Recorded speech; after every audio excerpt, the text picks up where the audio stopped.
Hi guys, tonight we begin by stepping into the echoing stone corridors of a medieval castle. The torches flicker along the walls, and you can almost hear the faint whistle of the wind sneaking through cracks in the heavy wooden doors. It's the kind of setting that looks romantic when you visit as a tourist. But if you had to actually live here, especially on a winter's night, you would probably regret it before the first hour passed. The reality is simple. Castles were freezing. And if you had to sleep inside one without central heating, insulated windows, or even a decent mattress by modern standards, you'd discover quickly that your biggest enemy wasn't rival knights. It was the cold. You probably won't survive this, at least not without a few tricks. So before you get comfortable, take a moment to like the video and subscribe, but only if you genuinely enjoy what I do here. And if you're listening right now, post your location and the local time in the comments. I love seeing where in the world people are tuning in from. Now dim the lights, let your breathing slow, and imagine yourself preparing for bed in a medieval stronghold. You trudge across the flagstone floor of a great chamber, boots scraping against surfaces worn smooth by centuries of feet. The cold bites at your skin, even though you're fully dressed. The stone walls don't simply resist warmth, they swallow it whole. Historians often describe castles as marvels of defense, but rarely as marvels of comfort. And here's the blunt truth. Those same thick walls that could shrug off a battering ram also trapped cold air like a giant refrigerator. Once the sun dropped, the inside temperature plummeted almost as quickly as the outside. You'd notice your breath forming clouds in front of your face. The air inside feels heavy, damp, and unwelcoming. Castles were designed to keep enemies out, not to keep the chill away. The architects thought about moats, drawbridges, arrow slits, but insulation wasn't really on their blueprints. A mainstream fact worth remembering is that many castles in northern Europe were strategically placed on windswept hills.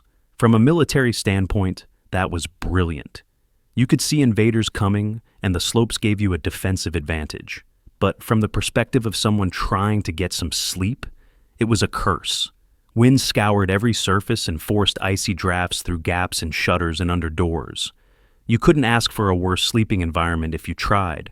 You might think the fireplaces would save you, but no. Even a roaring fire in the great hall barely warmed the immediate circle around it. And the further you moved from the flames, the colder it became. By the time you shuffled toward your bedchamber, the temperature could feel more like a cellar than a living space. Now, here's a quirky tidbit. In some records from the late medieval period, travelers wrote about the shock of frost forming inside the bedrooms of castles.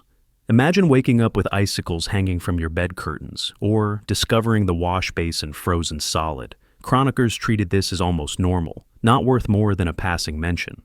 If your chamber didn't grow a thin layer of rime on the walls in January, it meant you were in the minority. And yet, despite this, people survived. Somehow they figured out ways to keep their bodies from becoming popsicles.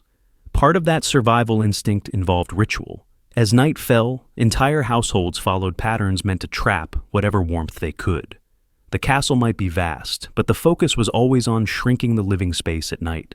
Fires were banked, beds were arranged with curtains, clothes were layered until mobility was a secondary concern, and everyone hoped the draft wouldn't be too cruel. You picture yourself walking into a medieval bedchamber. The bed itself is an impressive piece of carpentry, raised high above the floor. That wasn't for style. It was a strategy to escape the coldest layer of air, which always sinks.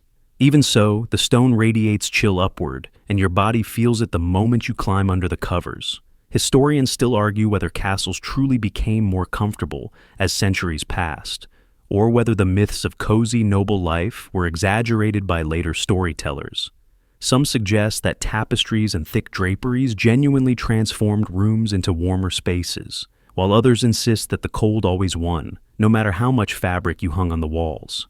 The truth probably lies in the middle. Things improve somewhat, but never to the level of real comfort. You lie back in this imagined bed, the wooden frame creaking as straw-stead bedding rustles beneath you. Outside, the wind moans against the battlements. The only light is from a small oil lamp guttering near the bedside, and even that feels like it struggles to stay alive. Your toes already begin to ache with the sharp cold, even though you're still wrapped in your daytime clothes. And then the sounds of a castle night filter in. the distant echo of boots on stone as a guard changes watch, the creak of rafters under frost, a dog barking faintly in the courtyard, its voice muffled by the thickness of the walls. You might even hear the drip of water freezing somewhere nearby. None of it helps you feel warmer. Instead, it reminds you that the world outside is unforgiving.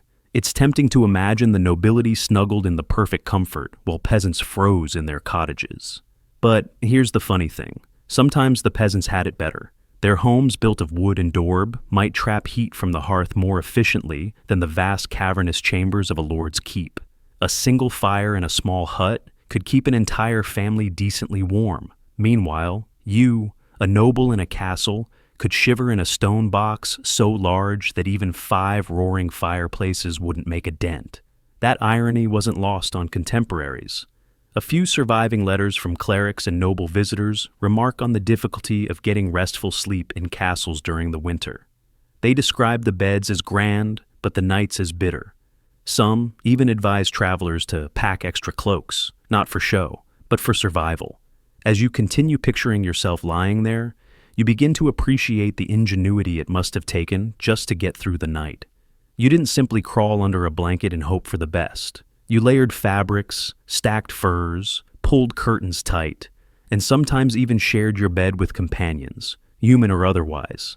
Every step was about creating microclimates, little zones of warmth in an environment designed by nature and architecture to be relentlessly cold.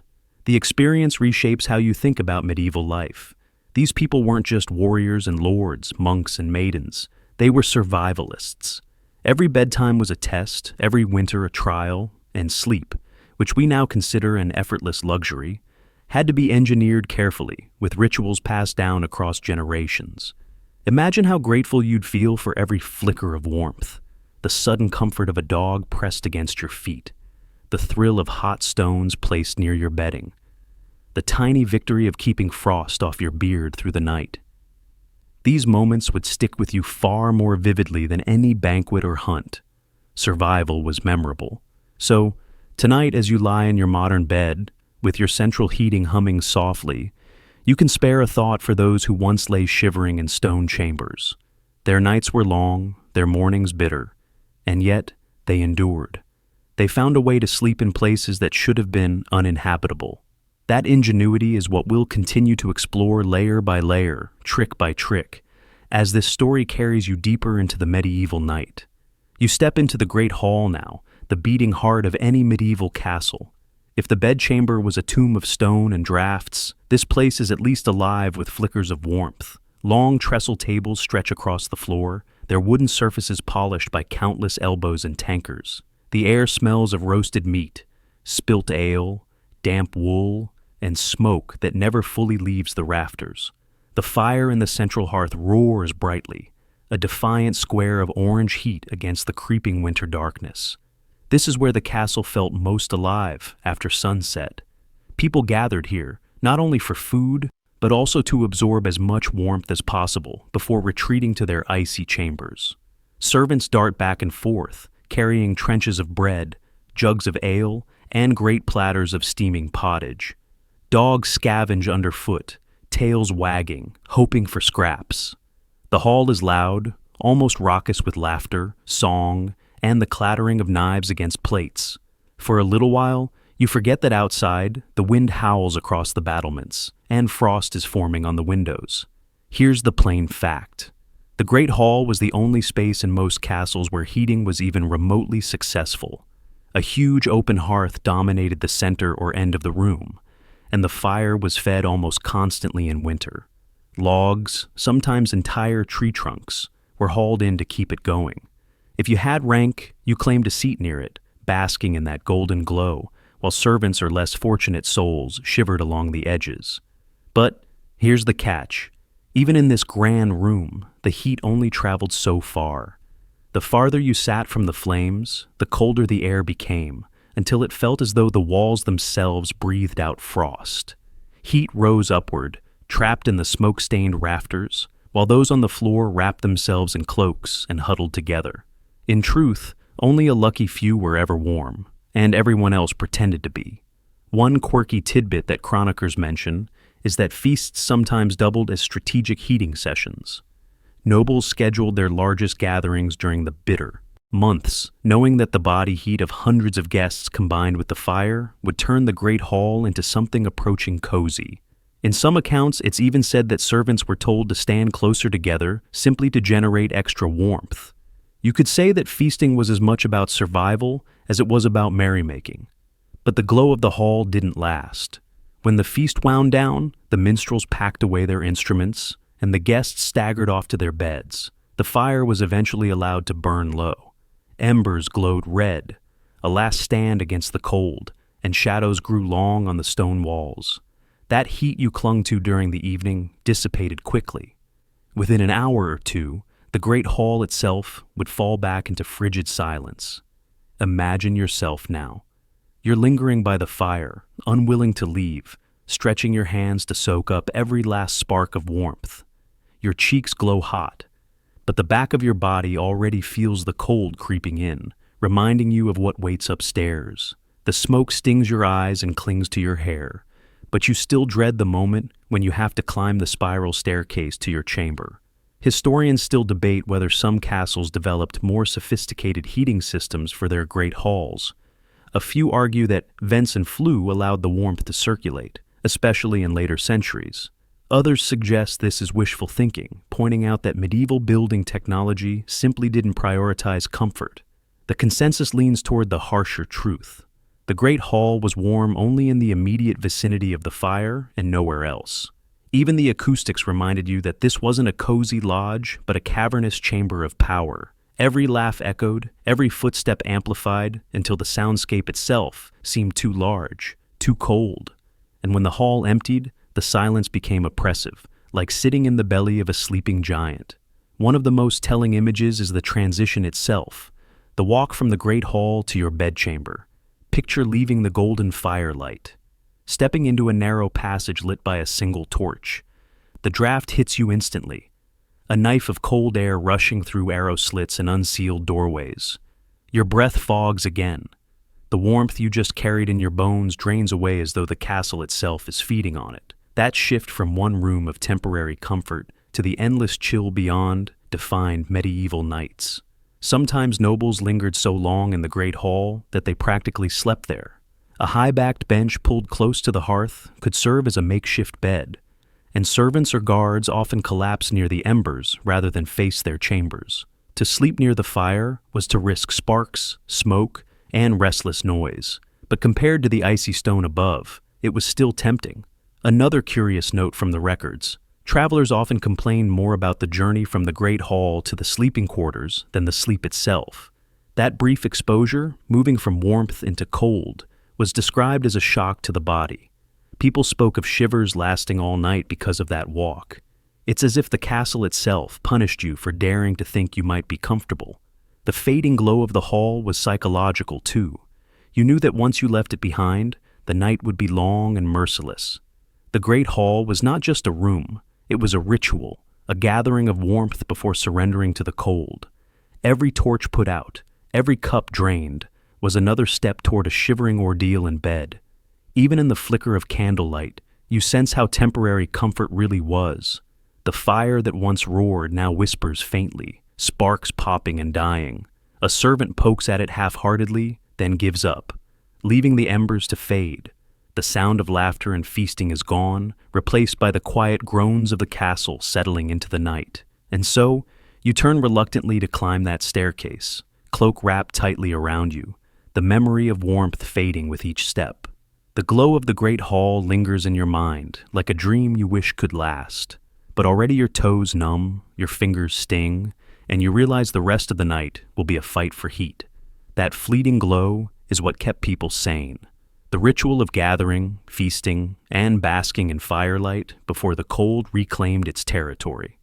Without the great hall, the castle would have been unbearable. With it, people at least had a chance to remember what warmth felt like, if only for a few hours.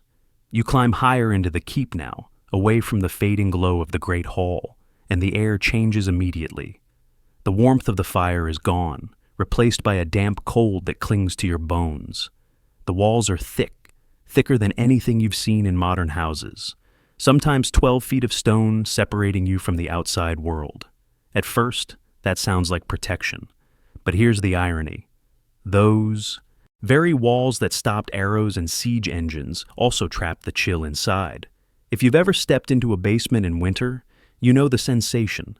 The stone holds the temperature like a memory, radiating cold even when the outside air warms briefly. Medieval builders understood strength and permanence, but not comfort, and so the walls became paradoxical. Fortresses against men, but not against the weather. One fact historians agree on is that castles rarely warmed beyond a narrow radius around the hearth. A fire blazed, smoke curled upward, but stepped just 10 feet away, and you were already in an icebox again. Written accounts from the 13th and 14th centuries describe noble families sitting directly in front of the flames. Cloaks pulled over their heads, while behind them, servants stamped their feet to keep circulation going. The fire created a bubble of tolerable heat, but the stone around it refused to yield. Now, a curious note from travelers' journals. Some complained that the walls themselves sweated. Moisture condensed on the cold stone and ran down in streaks, making chambers damp and unpleasant. Imagine lying in bed and hearing tiny drips hitting the floor beside you all night long. Not exactly the lullaby you wanted. In some seasons, moss even grew on the interior surfaces. So yes, you lived inside a castle, but at times it resembled more of a cave. Modern scholars still wrestle with the question of whether tapestries and hangings really made much difference. We picture grand walls lined with richly woven cloth, but did those thick fabrics truly insulate the room, or did they merely decorate? Some researchers argue they cut drafts noticeably, creating pockets of warmth behind the drapery. Others think this was exaggerated in later romanticized depictions, pointing out that even the richest cloth couldn't compete with freezing air, filtering through unglazed windows and door cracks. The debate lingers unresolved, but it tells you one thing clearly. People were desperate enough to try almost anything. So, picture it now. You enter a bedchamber in late January. The fire in the hearth is small, perhaps already guttering. The walls rise like cliffs around you, their surface slick with condensation, even wrapped in layers of wool. You shiver. The bed stands proud in the center, heavy curtains drawn around it. Behind those curtains, the air might be a few degrees warmer, a little cocoon carved out of the cold. But outside them, the chamber feels like a stone tomb. The psychological effect was just as severe. People wrote about dreading the cold more than hunger or even illness. At least hunger and illness passed eventually. The cold was relentless every single night of the winter season. When you lived in a castle, you couldn't escape it. That sense of imprisonment in your own home left its mark. You imagine lying there pulling the coverlet tight, listening to the hiss of wind sneaking through arrow slits. Your ears burn with cold, your fingers stiffen. Even your dreams, when they come, are haunted by images of ice and fire. The stone walls surround you not like a protective shield, but like a refrigerator that never switches off. And here's where your perspective shifts. Castles weren't glamorous in daily life. They were survival machines, yes, but they made you pay a price for that protection. Comfort was sacrificed for security, and every winter's night reminded you that stone might keep you safe from arrows, but it would never keep you warm. The more you think about it, the clearer it becomes. Sleeping in a medieval castle was less about resting peacefully and more about staging a small war against the environment. The enemy was invisible but merciless, and the battlefield was always the same. Your chamber, your bed, your body. You shuffle across the chamber floor, and instead of carpets or polished wood, your boots crunch against something far humbler, rushes strewn across the stone. These weren't just decoration.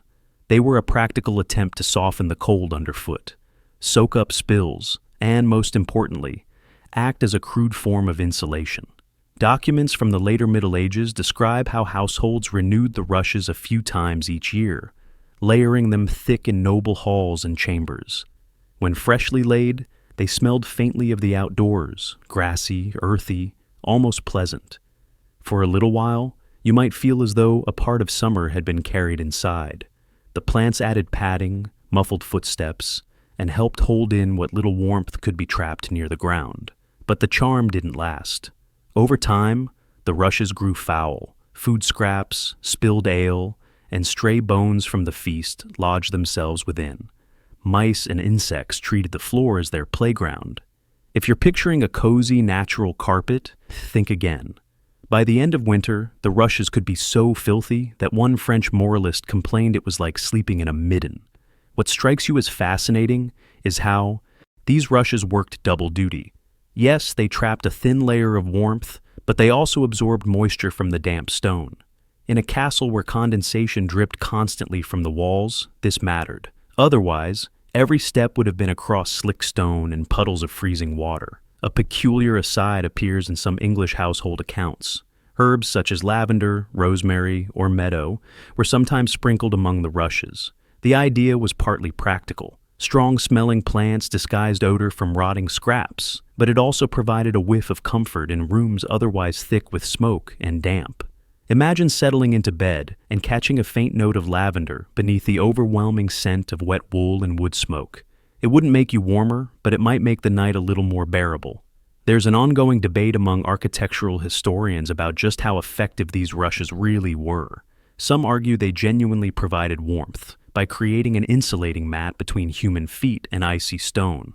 Others dismiss them as largely symbolic gestures of order and cleanliness, pointing out that most of the heat loss came from walls and ceilings. Anyway, the evidence is patchy, and so the question lingers, were the rushes a true medieval technology of warmth, or simply a messy habit disguised as tradition? You picture yourself now lying in bed, while a servant finishes scattering new rushes across the chamber. They crunch softly underfoot, releasing faint aromas as they're trampled down. For a fleeting moment, the room feels cleaner, almost civilized. But you know that by morning, the rushes will already have absorbed the dampness and the cycle of decay will begin again.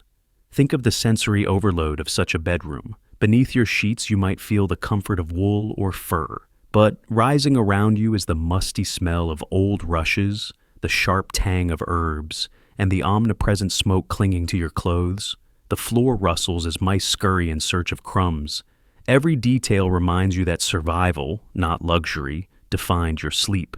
Yet there's a kind of ingenuity in it too. These people used the simplest materials plants gathered from riverbanks and fields, and turned them into tools for enduring the long winter. They didn't think in terms of carpets or insulation. They thought in terms of whatever could keep the chill a fraction further away.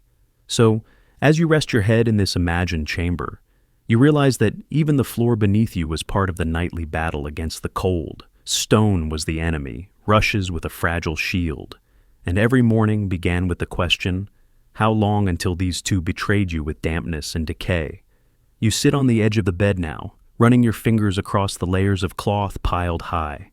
If there was one medieval survival secret against the night chill, it was fabric. Wool, linen, and fur became the weapons of choice, wrapped and layered until you resembled a cocoon rather than a sleeper.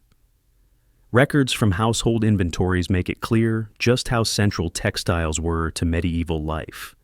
Linen sheets were considered the baseline, smooth and cool against the skin, though far less insulating than what came on top. Over that came thick woolen blankets, heavy enough that some people compared them to the weight of a hound. And if you had the wealth, you added fur colos, fox, sable, or even bear. Nobles invested fortunes into such bedding, not only for show, but because without it, winter nights could be lethal. But there's an amusing observation buried in the sources. Servants sometimes joked that their masters couldn't move once they were tucked in. So many layers pinned them down that turning over required a monumental effort. Imagine being swaddled in 5 or 6 heavy blankets, so tightly tucked that you either lay still or risked pulling the covers off and freezing. Warmth came at the cost of mobility, a trade-off most were willing to make. Fur deserves special attention. Beyond luxury, it was genuinely practical. Arctic fox pelts, marten skins, and sheepkin all provided dense warmth. One chronicler describes a noble woman in Burgundy who refused to travel without her Iran-lined bed covers, even in summer, because she feared catching chills at night. To us, it sounds absurd, but in an age where drafts sliced through every room, paranoia about cold was entirely rational. A strange custom pops up in certain households. Some people believed sleeping under too much linen was unhealthy, because linen was thought to draw out the body's heat. To balance this, they deliberately layered wool or fur above and below, creating what we might call a textile sandwich. The idea was that linen cooled, wool heated, and fur trapped it all in. Whether the theory works scientifically is doubtful, but it shows how people mixed folklore with practical comfort. Scholars continue to puzzle over the social meaning of these textiles. Was fur really about survival, or was it mostly status signaling? On one hand, inventories prove that wealthy nobles collected enormous numbers of fur collets. On the other hand, poor families survived without them, relying on coarse wool instead. Some historians argue that furs were primarily symbols of power and rank, while others maintain they were a crucial necessity in drafty castles. The truth likely sat somewhere in between. They were both life-saving tools and markers of prestige. Now, imagine yourself beneath these layers. The wool itches faintly against your skin, rougher than modern textiles. Above that, the fur feels dense and almost suffocating, but at least it keeps the cold at bay. The blankets press you into the straw mattress with their sheer weight. You shift, but only slightly. Any bigger movement would invite icy air into the cocoon. Your breath warms the space around your face, while the rest of you relies entirely on the barrier of cloth. The silence of the room amplifies every sensation: the rustle of linen, the coarse scratch of wool, the faint musky odor of animal pelts. There's something intimate and primal about it. You are wrapped in the skins and fibers of the natural world. Every thread and hair a reminder that survival depends on turning the environment itself into armor. And in that thought lies the essence of medieval sleep. To rest was to build a fortress inside a fortress, not with battlements and moats, but with sheets and furs.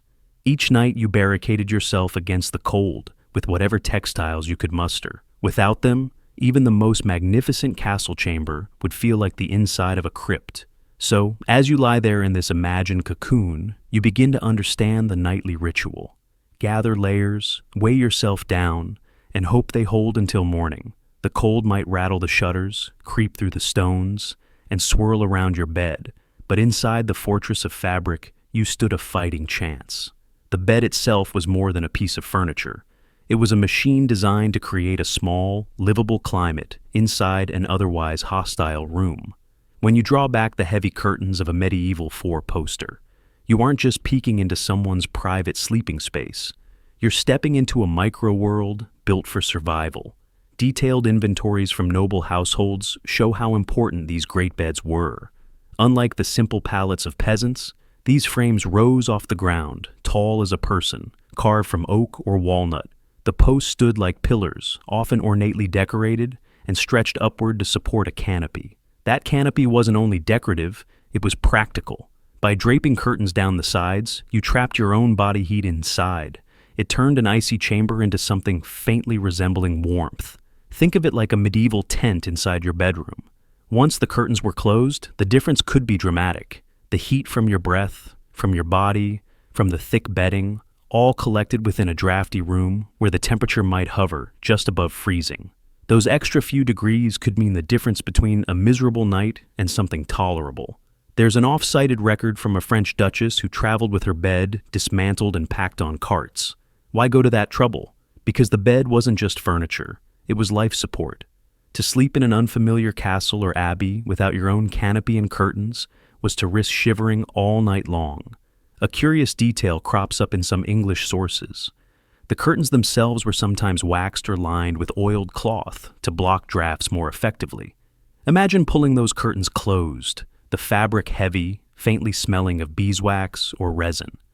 They didn't just block the cold, they also created darkness, muffling sound and light, giving the illusion of privacy in rooms that were rarely truly private. Modern scholars still discuss how effective these beds really were. Did they genuinely warm sleepers, or do later romantic depictions exaggerate their usefulness? Archaeological evidence suggests the curtains were thick and layered, so there's reason to believe they worked. Yet, some argue the warmth was psychological as much as physical, the feeling of being enclosed, sheltered, hidden away from the cavernous cold. The debate continues, but what remains certain is that people believed in their importance so strongly that portable beds became a noble necessity. Now, Picture yourself sliding into one. The bed cacks under your weight. The straw mattress rustles. And then you reach to pull the curtain closed. Instantly, the air feels different. Still cold, yes, but no longer assaulted by drafts from the arrow slits. Your breath fogs less quickly. Your body relaxes into the layered covers, and you sense that you might actually fall asleep. The curtain muffles the faint drip of water from the walls, the distant cough of a servant in the hallway, even the bark of a dog outside. Inside, it smells of fabric and fur, faintly musky but comforting. You hear only the rustle of your blankets when you shift. The chamber beyond may be vast and inhospitable, but here, in your bed, you've carved out a pocket of life against the elements. It wasn't foolproof. Some nights the curtains froze stiff where condensation collected. Other nights, the smoke from the hearth drifted inside, choking you awake. But for most nobles, the four-poster canopy bed represented the best defense available against the nightly siege of cold. And this is where you realize the ingenuity of medieval people wasn't in grand inventions, but in small, clever adaptations. No central heating, then build a private climate bubble. No insulation. Then hang thick curtains and seal yourself in. Every night was a negotiation with the cold, and the canopy bed was the closest thing to a truce. Imagine lying there now, your eyelids heavy, the world beyond the curtain fading into silence. The chamber is still cold, the castle still drafty, but you've made a space where survival feels possible. You drift towards sleep, not because the night has grown warmer, but because you've managed, through fabric and wood, to outwit it just enough. Beneath all those blankets and curtains, the foundation of your night's rest was still the mattress itself. What lay under you could determine whether you passed the night in some level of comfort or whether you woke aching, frozen, and cranky. In the Middle Ages, bedding came in many forms, but two stood out: the feather bed and the straw tick. The feather bed was the luxury choice. Imagine sinking into a sack stuffed with goose or duck feathers, soft and pliable, cradling your body with warmth. Inventories from noble estates often list multiple feather beds, carefully stored and moved with the household whenever the lord traveled. A well-stuffed feather mattress could be so thick that one sat nearly a foot above the bed frame, a bouncy cushion in an otherwise unforgiving chamber. Families prized them, guarded them, and passed them down as treasured possessions. They weren't simply comfortable, they were symbols of status. But here's a twist. Feather beds could also become suffocatingly hot, trapping body heat until sleepers woke drenched in sweat, even in winter. One amusing complaint survives from a 15th century letter, where a guest moaned that his host's bed swallowed him like a goose in a pot. Too many feathers meant you sank too deep, and instead of gently cushioned sleep, you spent the night struggling to crawl back to the surface. For most people, though, the reality was a straw tick, a large sack filled with straw, hay, or reeds, stuffed until it formed a crude mattress. Peasants used them, soldiers used them, and even castles filled their lesser chambers with them. They were cheap, easy to refill, and moderately effective at lifting you off the icy floor. But straw came with its own curses. It flattened quickly, poked through the cloth, and often harbored fleas. Households had to beat the bed regularly, literally whacking and shaking the straw sack to fluff it up and drive out vermin. By morning, your body might itch from straw scratches, but at least you'd survive the night. Contemporary sources note a strange detail. Some people mixed herbs into the straw, not only to sweeten the smell, but also to ward off pests. Lavender, mint, or pennyroyal might be tossed in, leaving a faint fragrance that masked the sour odor of damp hay. If you've ever slept on a straw-stuffed mattress, you know the smell never quite leaves. It lingers, earthy and musty, seeping into clothes and hair. Researchers still debate just how common feather beds really were. Some argue they were rare luxuries reserved for the very top tier of society. Others point to records showing middling households owning at least one feather bed, suggesting they were more widespread than assumed. The disagreement comes down to patchy evidence, but what it reveals is that sleeping surfaces matter deeply enough to be meticulously recorded. Imagine yourself lying down on a straw tick in a drafty chamber. The sack rustles beneath you, uneven lumps pressing against your back. Each shift releases a puff of grassy scent mixed with the faint sharpness of herbs. You hear the tiny scurry of mice somewhere within the rushes on the floor, and you wonder if they'll pay you a visit. The blankets above press heavy, but the straw below reminds you that comfort in this age was never guaranteed. Now, picture the alternative, a feather bed in a noble room. You sink deep into the softness, your body embraced by down. It feels heavenly until the warmth grows stifling. The feathers shift and you roll into a hollow that cradles you a little too tightly. You push at the blankets, searching for fresh air, but the curtains trap everything in.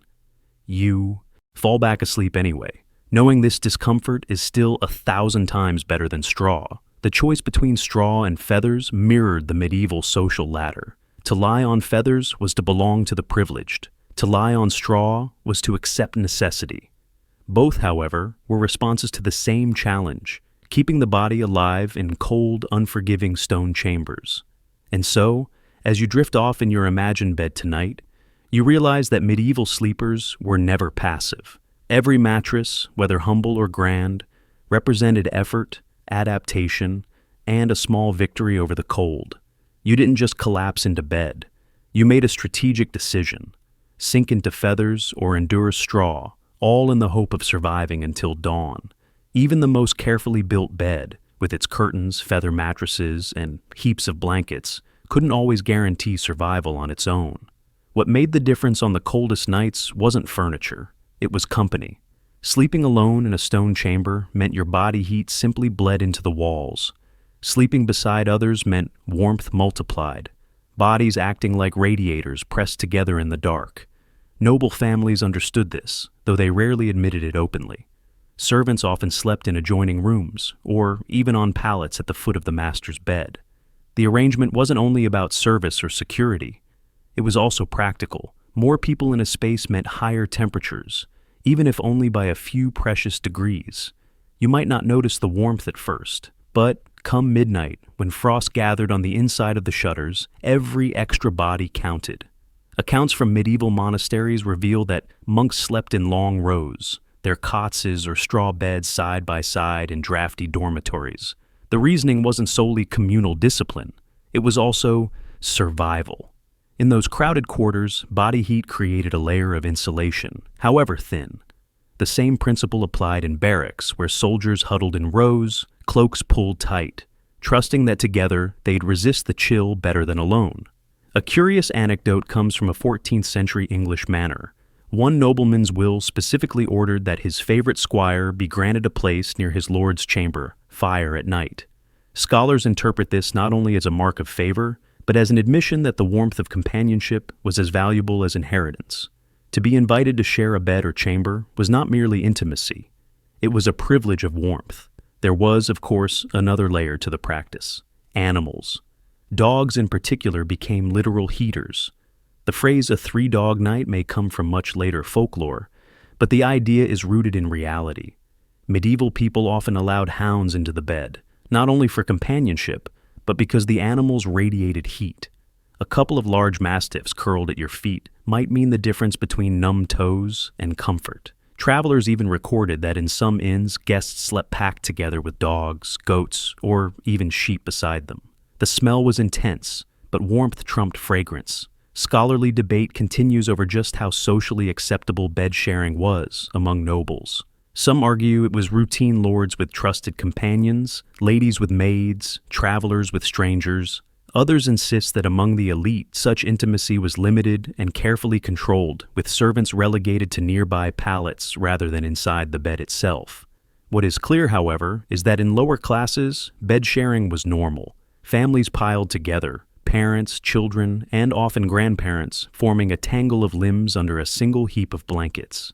Privacy meant little when survival was at stake. Imagine now that you lie in such a bed, not alone, but pressed shoulder to shoulder with others. The first few minutes feel awkward. Elbows poke, someone coughs, a blanket slips. But soon the warmth builds, a shared cocoon of body heat. You feel the dog's weight against your feet, hear the soft breathing of your companions, and slowly your muscles unclench. The castle may howl with wind, but inside this cluster, you almost believe in comfort. Of course, this came with drawbacks. Fleas and lice spread easily, and whispers in the dark carried secrets.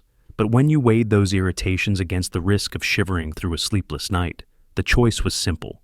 You chose warmth over dignity, companionship over solitude. To modern minds, the thought of sharing a bed with servants, siblings, or animals may feel uncomfortable, but for the medieval sleeper, it was survival strategy passed down and accepted as common sense. In a world of stone and frost, every extra body was a blessing. So, as you pull your own blanket tighter tonight, think of those long-ago sleepers who faced the same cold but had fewer defenses. Their solution was simple: share what warmth you had and hope the night would be merciful. Imagine blowing out your candle and settling under the covers. It isn't just the blankets or the bed curtains that keep you alive tonight. It's also what you're wearing. Unlike the modern custom of slipping into pajamas or even nothing at all, medieval people often went to sleep nearly as bundled up as they were by day. Clothing itself became part of the insulation system. Household accounts and surviving garments show that the staple bedtime attire was the nightshirt, a long, loose linen garment resembling an oversized tunic. Linen might not sound warm to you, but it was the practical choice. Easy to launder compared to wool, relatively smooth against the skin and breathable.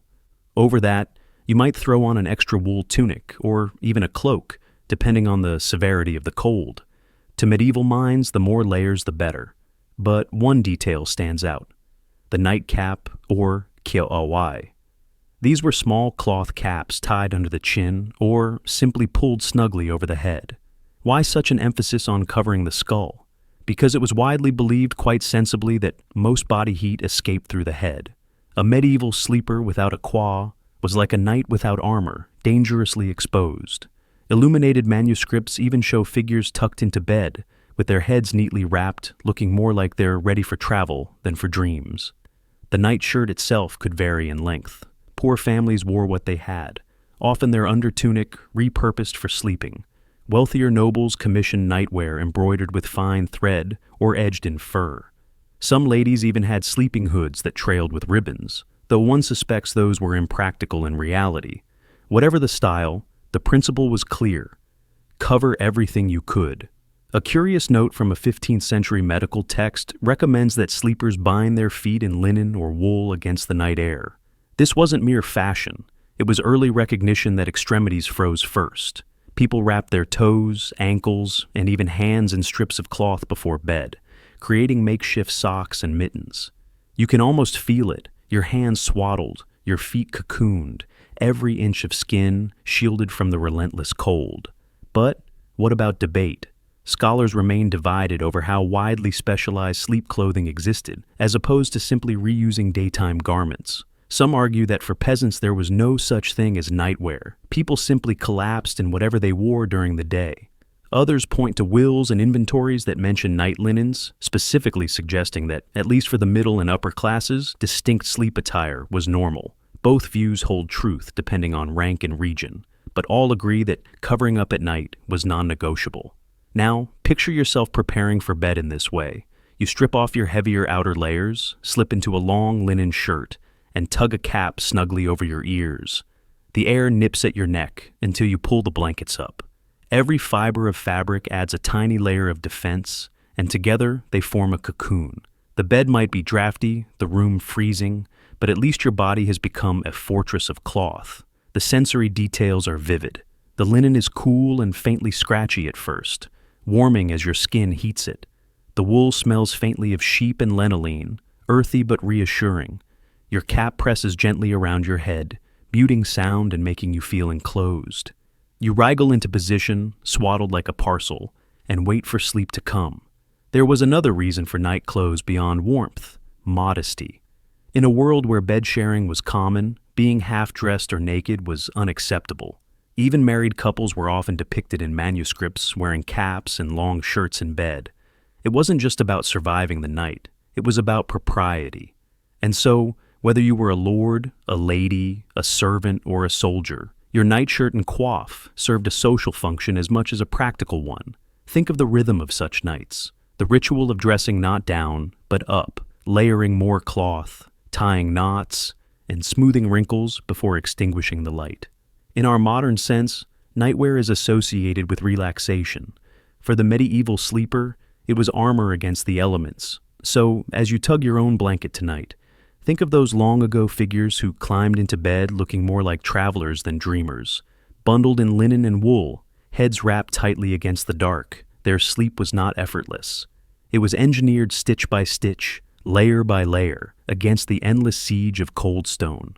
Picture the moment before you slip under the covers. A servant steps forward, carrying a long-handled pan, its brass surface glowing faintly in the firelight. Inside, hot coals crackle and hiss, filling the chamber with the smell of ash and heated metal. This curious object was the medieval warming pan, a tool as simple as it was. Ingenious because who wanted to crawl into sheets that felt like blocks of ice? The ritual went like this. The servant slid the pan back and forth between the bedclothes, the coals inside radiating heat through tiny perforations. The sheets above puffed with smoke, and the air filled with the faint tang of burning wood. For a few minutes, the bed transformed from a frozen slab into something almost inviting. Without this step, you might lie shivering for an hour before your own body heat finally softened the chill. Surviving inventories from noble households list warming pans alongside candlesticks and chamber pots, ordinary tools of nightly life. They weren't rare, they were expected. By the late Middle Ages, wealthy homes across Europe treated them as essential in winter. A chamber without one was either neglected or occupied by someone low enough in status not to merit the luxury. But these pans carried hazards too. Contemporary letters complain of sheets scorched black or even set ablaze when servants left the pan in one place too long. Imagine sliding into bed only to discover a smoking hole where your linen should be. There are stories half comical, half tragic, of noble men springing from bed in the middle of the night because sparks from a warming pan had caught the blankets in a wooden-roofed chamber full of dry rushes. Such accidents were no small matter. One particularly odd account from Italy describes sprinkling aromatic herbs directly onto the coals before warming the bed. The smoke left behind was thought to purify the air and ward off disease. You can almost smell it now. Lavender and rosemary mingling with the sharp tang of embers clinging to the fabric as you finally climb beneath it. The belief combined practicality with superstition, a nightly battle against both cold and invisible illnesses. Specialists in medieval domestic life still discuss how widespread warming pans truly were. Some argue they were confined mainly to high-status households, too expensive and risky for common folk. Others counter that simpler versions, such as clay pots filled with embers wrapped in cloth, were common among middling families. The truth is elusive because such humble items rarely survived. What's clear, however, is that some method of preheating the bed existed across society, even if the form varied. Now, imagine yourself watching the process in your chamber. The servant draws the pan steadily across the sheets, steam rising faintly as dampness evaporates. When the pan is withdrawn, the air under the covers is unexpectedly warm, almost startling after the bitter cold of the room.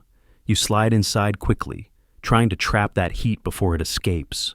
For a few minutes, the cocoon feels blissful, as if you've stolen a pocket of summer in the heart of winter. But it doesn't last. The warmth fades rapidly, replaced once more by the relentless chill of the castle walls. The trick was never about keeping you comfortable all night. It was about making the first moments of sleep bearable. Once your body relaxed, once exhaustion overcame the shivering, you were more likely to drift into slumber and let your own heat do the rest. The warming pan was a symbol of compromise, never enough to solve the cold entirely, but enough to buy you a start. In a way, it was like striking a bargain with the night. Give me a few minutes of comfort, and I'll endure the rest. As you imagine yourself lying there drifting off with the faint scent of embers still clinging to your sheets, you realize just how ritualized medieval sleep really was. Every evening involved a choreography of tools, garments, and gestures. The warming pan wasn't a luxury for show. It was part of the survival kit, and without it, many nights would have begun in misery rather than rest. You stir in your imagined bed, tugging the heavy blankets closer, when suddenly you feel a weight press against your legs. A warm, solid shape curls into the crook of your knees, sighs contentedly, and settles down for the night. It isn't another person. It's a dog, or perhaps two, maybe even three if you were lucky. The practice of letting animals share the bed was far from unusual. Dogs especially were not just guardians of property or hunting companions. They were heaters. Their thick coats radiated warmth, and their loyalty meant they would stay near their masters through the long hours of the dark. A castle chamber that felt like an ice cave could become significantly more bearable with a few hounds snuggled up at your feet. Wills and household records from the later Middle Ages occasionally mention small lap dogs gifted to noble women, not only for companionship, but for warmth in bed. These comfort dogs, as we might call them now, were pampered creatures, brushed and perfumed, but their most important role was to chase away the chill of winter nights. Larger breeds, meanwhile, stretched out like furry logs, across the bottom of the bed, protecting toes from frostbite. There is even a curious reference from Scandinavia describing how travelers in winter inns often requested to sleep in stalls with animals rather than in the unheated guest rooms. Horses, cattle, and sheep produced so much heat that sleeping near them was preferable to a lonely bed in stone. Imagine drifting off to the steady breathing of a cow beside you, the air heavy with the smell of hay, but your body warmed by the sheer heat of its bulk. Not glamorous, but effective. Dogs, however, carried a special intimacy. A medieval proverb in French claims that a faithful dog keeps the frost away from his master's heart. It's both literal and poetic. The animal's warmth sustained the body, while its presence soothed the spirit in lonely, drafty castles. Scholars remain divided on how universal this practice was. Some maintain that allowing animals in noble beds was frowned upon in formal households, relegated to private indulgence rather than open custom. Others argue the evidence suggests it was widespread, especially in rural or frontier castles, where survival mattered more than etiquette. The debate circles around whether the image of a lady sleeping with a lapdog is romantic exaggeration or practical truth. Now, picture the scene vividly. You lie swaddled in your linen nightshirt and wool blankets, the curtains of the bed drawn tight. Outside, the wind shrieks along the battlements. Your toes ache with cold until suddenly you feel the warmth of a hound pressed against them. Its fur is coarse, its body solid, and though it carries the scent of the hunt and the outdoors, you welcome it without hesitation. Another dog curls at your side, and soon you are cocooned, not just in cloth, but in living heat. The chamber may still be icy, but inside the bed, the world is transformed. Of course, this came with inconveniences. Dogs shed hair, dragged in dirt, and sometimes gnawed on bones hidden under the covers. Insects traveled with them, spreading to their human companions. And yet, the trade-off was worth it. Better fleas than frostbite. Better a dirty blanket than a night without sleep. The sensory mix is unforgettable. The earthy smell of dog fur, the faint smoke clinging to your clothes, the heavy press of blankets, and underneath it all the steady rhythm of another creature's breathing. It's no wonder people spoke of their animals with affection bordering on reverence.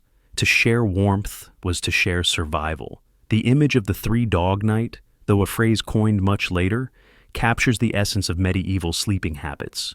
1 dog meant manageable cold, 2 meant serious chill, 3 meant the night was so bitter that even nobles stacked every possible source of heat into the bed. So, as you lie there in your own bed tonight, think of how extraordinary it must have felt for people in castles isolated by stone, assaulted by drafts, surrounded by darkness, to draw strength and comfort from the simple loyalty of an animal curled by their side. In that small exchange of warmth, human and dog kept each other alive through countless winter nights. Pull the curtains back for a moment and step outside the noble chamber in your imagination. Across the courtyard in the shadowed servants' quarters, another world of sleep unfolds. The contrast between peasant and noble slumber was stark, and yet the outcome survival through bitter nights was the same goal. Who then truly slept warmer? The answer might surprise you. Nobles had grandeur, feather beds, fur collets, warming pans, and thick canopies. But grandeur did not always mean comfort. Their bedchambers were cavernous, built for display as much as for rest, and all that space made them impossible to heat. Even with roaring fireplaces, the stone swallowed warmth like a sponge. So, a lord might lie on heaps of down and fur, yet still breathe air that froze into mist before his eyes. Meanwhile, peasants lived in humbler houses of timber and daub, small enough that a single hearth warmed the entire interior. A thatched roof, thick with straw, acted as insulation.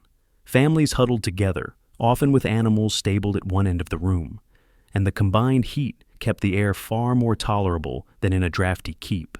A visitor to a 14th century English village wrote with mild astonishment that though the huts were mean, they held warmth far better than the Lord's Tower, and yet status determined more than comfort. Nobles had access to finer materials, wool of high quality, imported furs, linen that softened with washing. Peasants made do with coarse wool and blankets patched until they thinned, or sheepskins cured roughly in smokeases. Their bedding smelled strongly of lanolin and hearth smoke, and though it insulated well, it never looked or felt luxurious. One curious note from memorial records shows that peasants sometimes slept directly on benches near the fire, their children curled in their laps.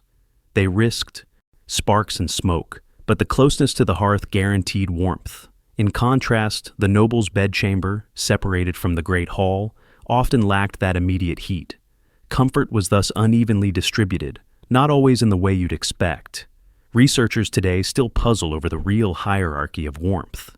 Did wealth automatically buy you better sleep, or did peasants in their cramped but snug cottages manage to endure the winter nights more easily? Evidence points both ways.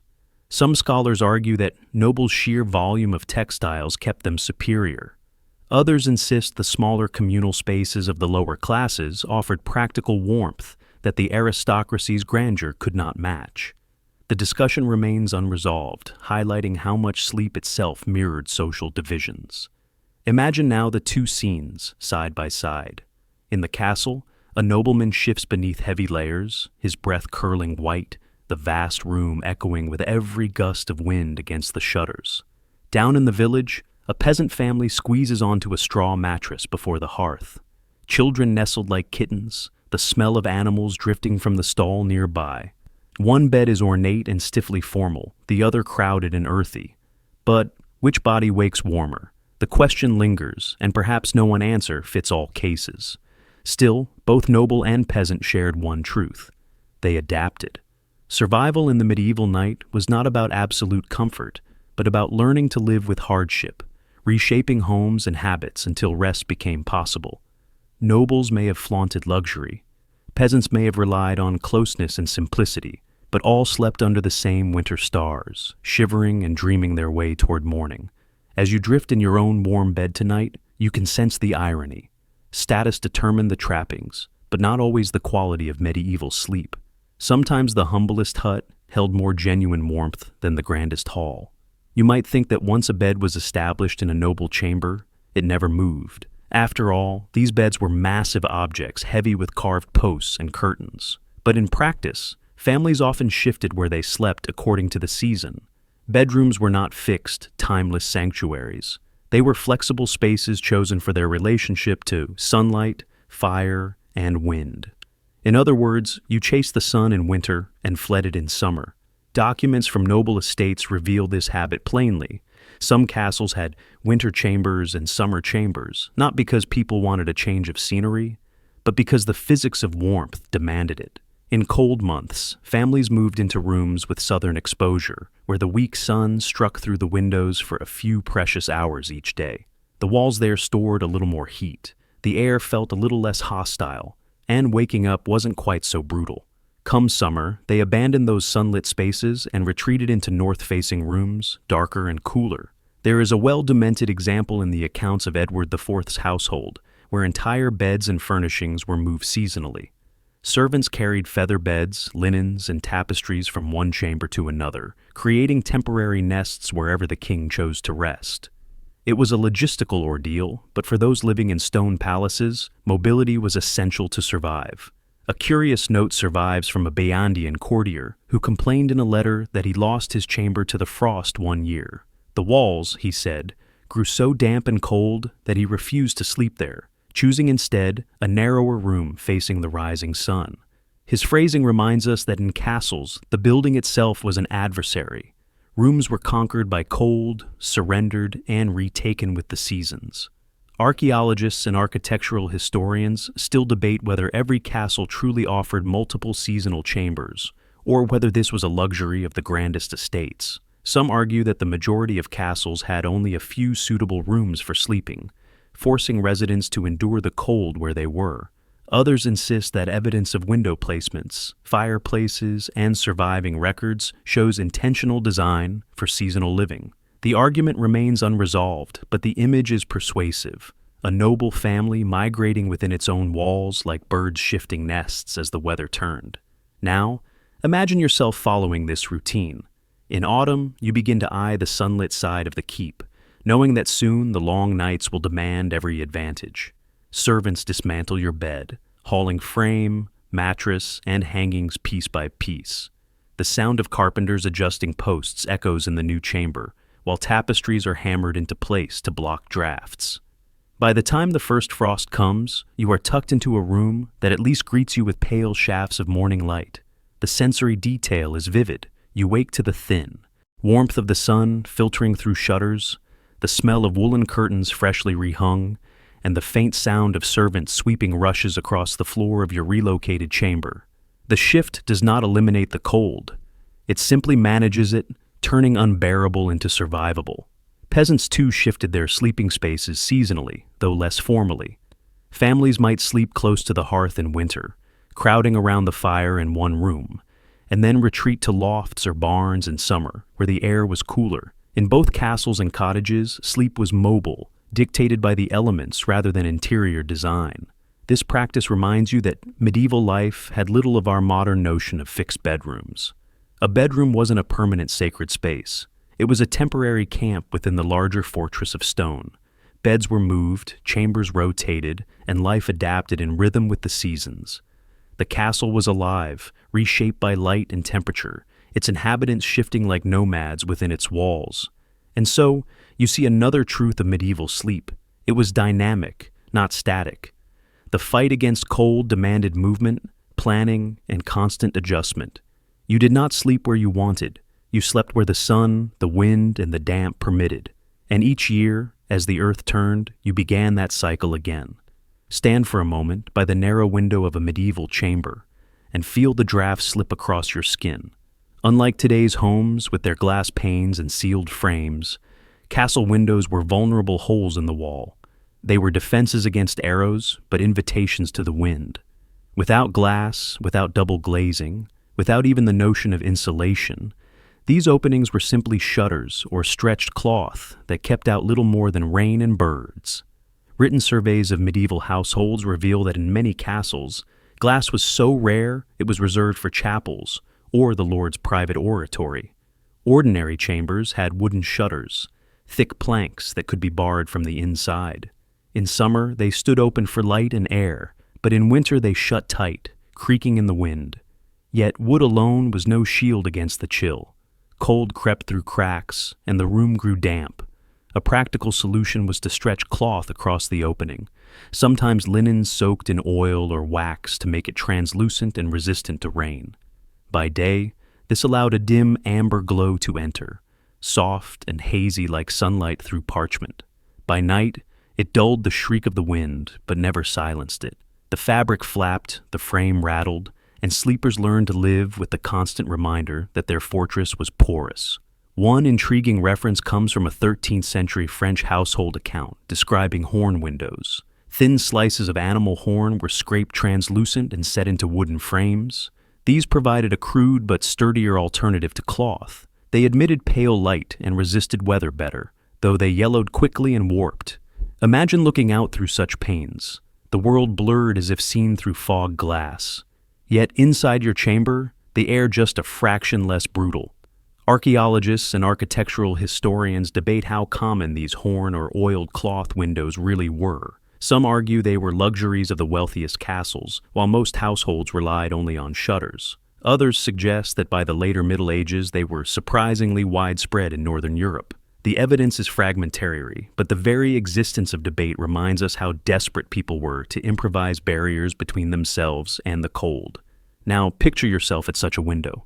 The shutter is drawn, the cloth tacked across the frame, and still a sharp line of frost forms along the sill. Your breath clouds as you lean near it. Outside, the snow reflects the moon, but inside, You hear the faint rattle of wood and the moan of wind searching for a gap. No matter how carefully you hang your bed curtains, you know the draft will find its way to you. The soundscape is haunting. Shutters banging in a distant corridor, fabric snapping faintly like sails, servants muttering as they stuff rags into cracks. Some households even pressed moss or clay into gaps around the frames as makeshift insulation. It was messy, unsightly, and temporary. But when the night dipped below freezing, any measure was better than none. Peasants in cottages faced the same battle. Their houses often had no windows at all, just shutters to close off narrow slits. Some used bladder membranes from animals stretched thin to let in light. The effect was eerie. Rooms glowed faintly, but with distorted shadows, as if the world outside were behind a veil. At night, though, even these coverings hardened with frost, turning translucent sheets into brittle ice. For nobles, the irony was bitter. Their high towers gave them status and defense, but also exposed them to cutting winds. Guests sometimes remarked that the higher they slept, the colder they felt. A peasant in his low hut might envy the wealth of a lord, but not the draft whistling through a tower chamber window. And yet, there was beauty too. Imagine lying in bed on a moonlit night, the shutters cracked just enough to let silver light wash across the floor. The cold seeped in. Yes, as poetry of shadows. The silhouette of branches against the curtain, the faint glow of snow outside. Medieval sleep was a balance of discomfort and wonder, where the harshest nights also offered moments of fragile peace. So, when you draw your own curtains tonight, picture those ancient windows. They were less barriers than reminders that no matter how thick the walls, the night always found its way in. Sleep was never about conquering the cold entirely. It was about learning to live with it, draft after draft, until morning broke. You picture yourself approaching the hearth of a castle bed chamber, expecting salvation in the blaze. Surely a fire in a stone room must mean warmth. But the reality is far less comforting. Medieval fireplaces were enormous, their chimneys yawning wide enough that entire trees could be fed into them. Yet for all their spectacle, they were poor at actually heating the space. The reason was simple physics. The wider the chimney, the more heat escaped directly upward with the smoke. Flames roared, sparks danced, logs collapsed into glowing embers, and yet, step more than a few paces away, and your breath still misted in the air. The fire created a bright oasis of heat in its immediate circle. But beyond that, the castle chamber remained bitterly cold. Household records emphasize how much wood this demanded. A single winter week in a large castle might consume entire wagon loads of timber. Forest management became a constant concern, not just for construction, but for fuel. One lord in France complained bitterly in his letters that keeping his great hall warm had emptied the woods faster than any war. Fires devoured resources, yet rarely provided the comfort one imagined. There are amusing accounts too. Guests sometimes joked that noble fireplaces were big enough to roast an ox, but too weak to warm a man. The exaggeration rings true. These hearths provided spectacle, light, and a sense of majesty, but little real relief against the unrelenting chill of stone walls. Some households experimented with placing iron firebacks behind the flames, reflecting heat into the room.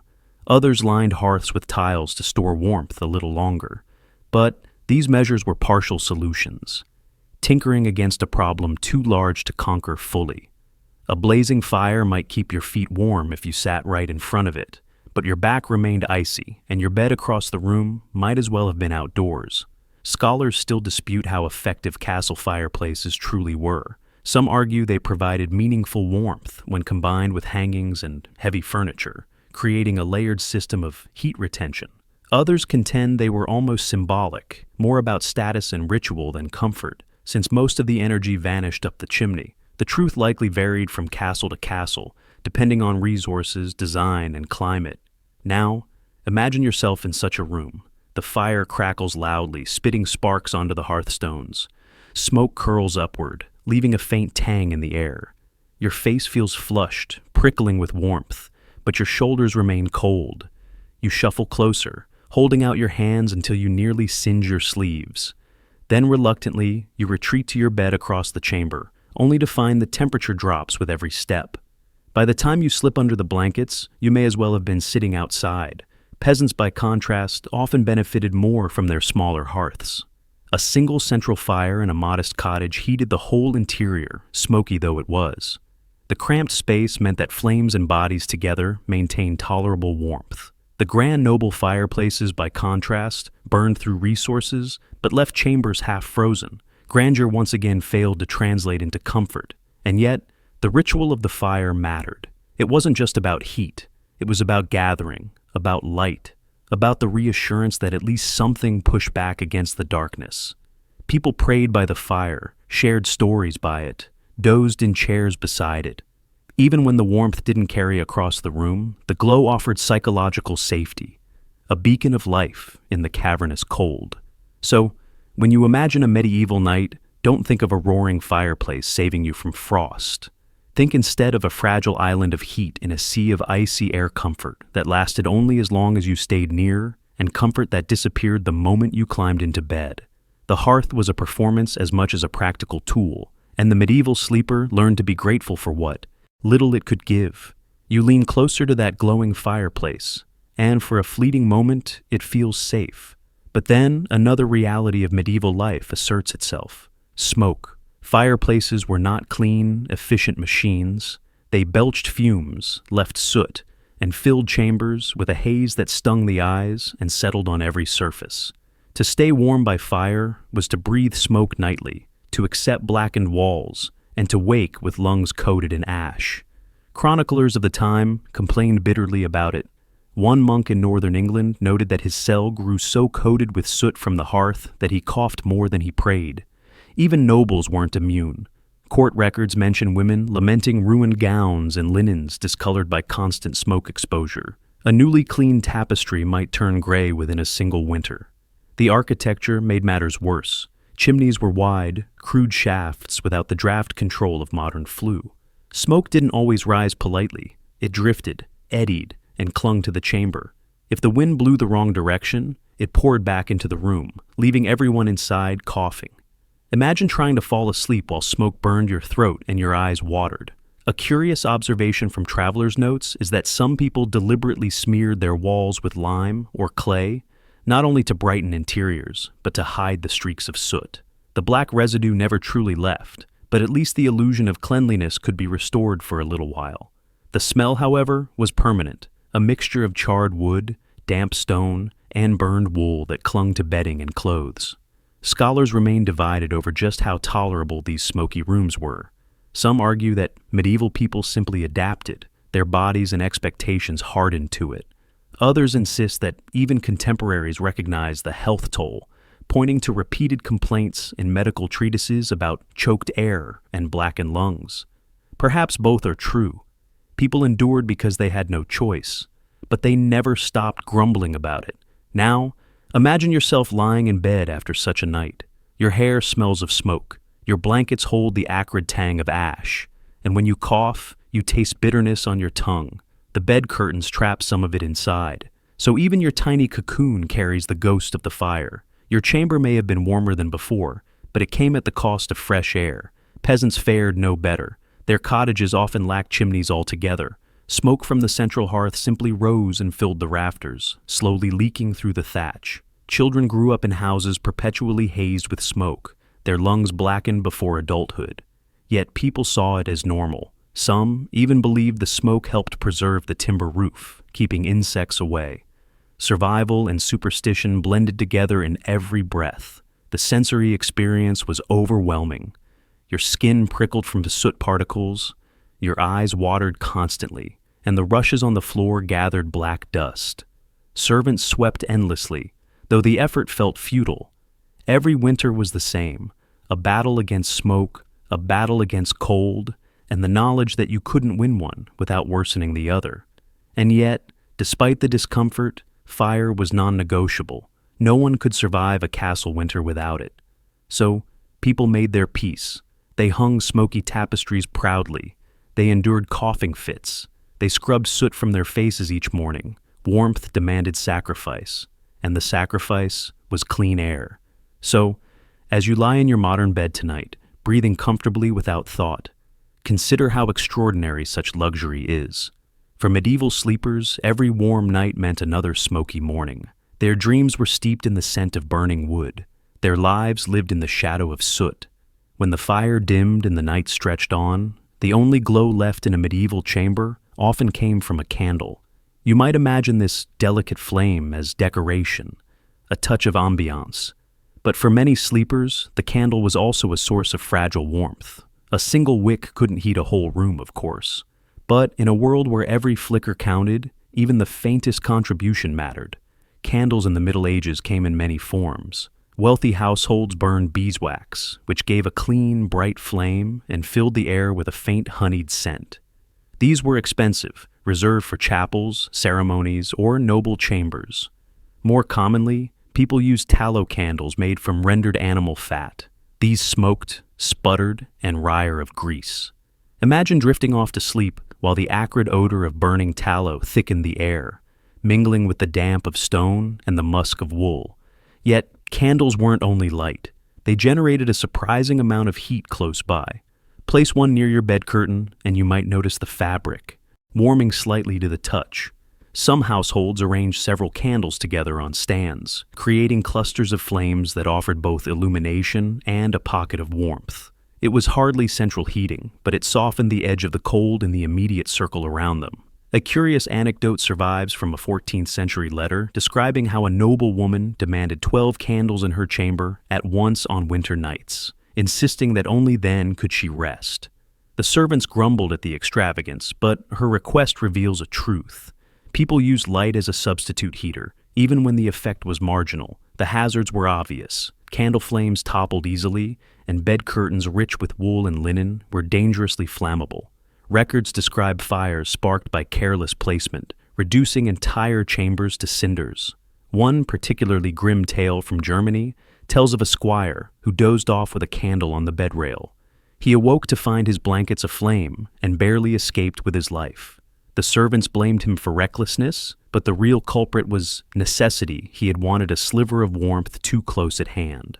Scholars still discuss whether medieval people understood the dangers fully, or whether the routine use of candles bred complacency.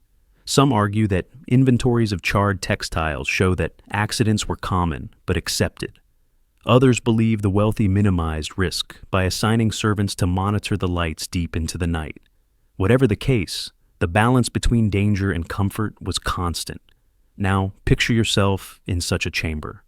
The fire in the hearth has dwindled to embers, leaving only shadows crawling up the walls. A single candle burns on a wooden stand near your bed. Its glow is soft and golden, casting a halo that reaches your hands as you pull the covers tighter. The faint warmth radiates just enough that your face feels less icy. The flame flickers, wax drips steadily down the side, and the smell of smoke hangs faintly in the air. Outside your curtain, the rest of the room vanishes into darkness. You listen to the subtle sounds, the quiet pop of the wick, the sigh of wind against the shutters, the soft drip of wax landing on metal. Your world shrinks to this small circle of light and heat. The candle becomes not just illumination, but companionship, a fragile ally against the enormity of the night.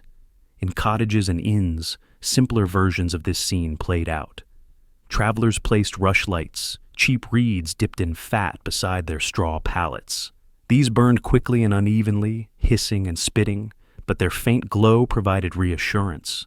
Parents lit small lamps near children to chase away both cold and fear. Even monks who prized austerity allowed lamps to burn in dormitories, citing both safety and necessity. The sensory mixture was unforgettable. The air smelled of melted fat and smoke, the walls streaked with soot from months of burning, the bedclothes stained where wax had splattered. Yet people accepted these imperfections. In the harshest winter, the candle was more than decoration. It was survival. So, as you drift under your own clean electric light tonight, imagine the precarious flicker of a medieval flame. It warmed just enough to trick the body into rest, and it risked disaster with every spark. Sleep in the Middle Ages was never free from tension, even in the smallest details. To close your eyes was to trust that your fragile flame would burn through the night without turning warmth into ruin.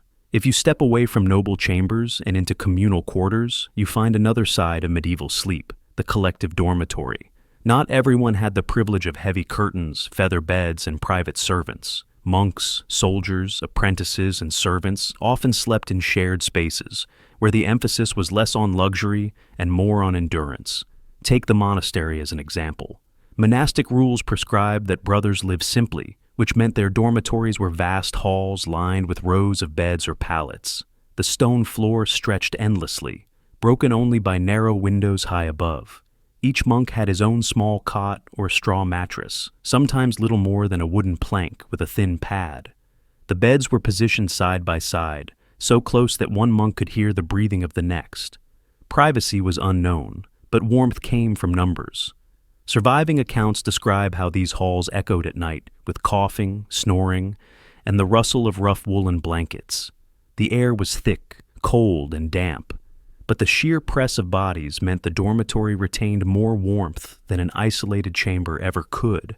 One chronicler remarked that the cloister was warmer than the Lord's tower, for the monks lay together like sheave. In military life, the scene was harsher still. Soldiers billeted in castles or campaign encampments crowded into barrack halls. Long rows of men stretched across straw beds, weapons stacked nearby. Blankets were shared and cloaks doubled as cover. The smell was pungent sweat, leather, smoke, and straw mingling in a stew of humanity. Yet, for the exhausted, even this rough camaraderie became bearable. To sleep shoulder to shoulder was to survive the night. A curious observation appears in the rules of certain nightly orders. Candles were kept burning in communal halls, not only for light, but to comfort the men with flame. The glow gave a psychological warmth, even if it failed to raise the temperature significantly. The symbolism of the flame mattered as much as its heat. Historians continue to debate whether communal sleeping was deliberately chosen for warmth or simply a byproduct of necessity. Some argue that the monasteries intended it as a form of discipline, a constant reminder that no monk had personal luxury. Others suggest the warmth of shared space was a practical advantage that just happened to align with spiritual ideals. The same ambiguity surrounds soldiers. Did they bunk together out of camaraderie, or because the cold made solitude impossible? Likely it was both. Now, imagine yourself lying in one of these halls. The straw beneath you crackles as you shift. A neighbor coughs, another turns, the sound amplified by the vaulted ceiling. The smell of smoke and sweat hangs heavy, but the air is less biting than in a solitary chamber. Your wool blanket scratches your chin, and you tuck it tighter. Grateful for the shared warmth, even as you wish for silence. The rhythm of the dormitory is unmistakable. Snores rise and fall like waves, punctuated by the occasional murmur of a dream. Somewhere a rat scurries across the rushes, ignored by men too weary to care. The draft still seeps in through the high windows, but the collective body heat dulls its edge. You may not feel cozy, but you feel safe, safer than you would alone in a vast echoing stone room. Apprentices and household servants lived similarly. Castles were filled with side chambers and lofts where young boys or maids rolled out straw pallets, sometimes beneath staircases or in storerooms. They layered cloaks and huddled together, turning humble corners into makeshift bedrooms. Unlike nobles, they could not command warming pans or feather beds, but they had the advantage of proximity. Their sleeping quarters were smaller, more crowded, and therefore warmer. The sensory experience of these communal spaces was unforgettable. Rough wool against skin, the musky odor of bodies pressed close, the low hum of breathing, the scratch of straw, the faint drip of water from the ceiling. It was not peace in the modern sense, but it was endurance. People did not expect silence or solitude. They expected survival. So, tonight, as you rest in your own bed, think of those long halls of monks chanting prayers before extinguishing the lights, of soldiers collapsing in rows after battle, of servants curling together in hidden corners. Their warmth came not from silk or fur, but from each other. Sleep in medieval times was as much about community as about comfort, a reminder that even in the coldest castles, survival was rarely a solitary act. You've settled into this crowded dormitory in your imagination. But even here, warmth isn't guaranteed. Fires must be tended, and in the middle of the night, someone always had to get up, stumble across the floor, and stoke the embers. medieval sleep was rarely uninterrupted. People woke frequently, not just from the discomfort of straw or the coughs of neighbors, but from the practical necessity of keeping the fire alive. The medieval body clock was different from ours. People didn't expect a straight 8 hours of rest. Instead, they lived with what some scholars call segmented sleep. A first sleep came after dusk, lasting a few hours until midnight or so. Then many awoke, sometimes to tend fires, sometimes to pray, sometimes to check animals or children. After an hour or two of quiet wakefulness, they returned to a second sleep until dawn. In the freezing months, this break often revolved around fire maintenance. Without it, embers died and chambers became unbearable. One well-known record comes from the writings of a 15th century physician who recommended using the interval between first and second sleep for reflection, conversation, or even intimacy. To him, this waking period was natural, but to the castle servant trudging across icy floors to feed logs into a hearth, it was less philosophy and more duty. He heard the crackle of fresh wood, blew into the embers, and prayed they would catch. A curious custom appears in some rural accounts. Families assigned watch duties, especially in large halls. Each adult took turns rising to check the fire. In monasteries, bells rang at intervals through the night, calling monks to prayer, and coincidentally ensuring someone was always awake to mind the heat. Sleep was not a private withdrawal from the world, but a shared rhythm punctuated by responsibility. Historians debate whether segmented sleep was universal or more common in Northern Europe, where winter nights stretched long. Some argue it was dictated by necessity. The length of darkness simply made a single stretch of sleep impractical. Others suggest it was cultural habit, not entirely dependent on geography. The debate continues, but what remains clear is that tending the fire was at the heart of these nighttime rhythms. Imagine yourself waking in the dead of night. The room is silent, but for snores. You push back the blanket, feel the icy slap of air against your skin, and fumble for a log. Your feet crunch on straw. Your breath rises in plumes, and your hands sting as you stir the dying embers. Sparks flare, logs catch reluctantly, and warmth pulses again into the room. You sigh with relief, knowing that for a few more hours your companions will rest undisturbed. The sensory detail is unforgettable. The pop of wood, the faint glow pushing shadows back, the smell of smoke mingling with wool. Your fingers ache, but the satisfaction of reviving the fire steadies you when you crawl back beneath the blankets. The bed feels all the warmer. By contrast, peasants in cottages lived by the same rhythm. Their hearths had no protective grates, only open flames on the floor. So, a careless sleeper risked the fire, dying, or worse, spreading. A family member always rose to adjust logs, poke embers, and keep watch. Sleep came in fits and starts, always tied to the heartbeat of the fire. And so, you realize that medieval nights were not passive stretches of unconsciousness. They were negotiated, managed, and guarded. People rose, worked, prayed, checked on animals, whispered to loved ones, and then returned to slumber. In the darkness, life did not pause. It simply slowed, punctuated by firelight and breath. As you lie in your warm bed tonight, imagine the constant vigilance required in those stone halls. To close your eyes was never absolute. To sleep was to trust that someone would wake, feed the fire, and keep the cold from claiming the room before dawn. You've tended the fire, crawled back beneath the blankets, and tried to steal your racing thoughts.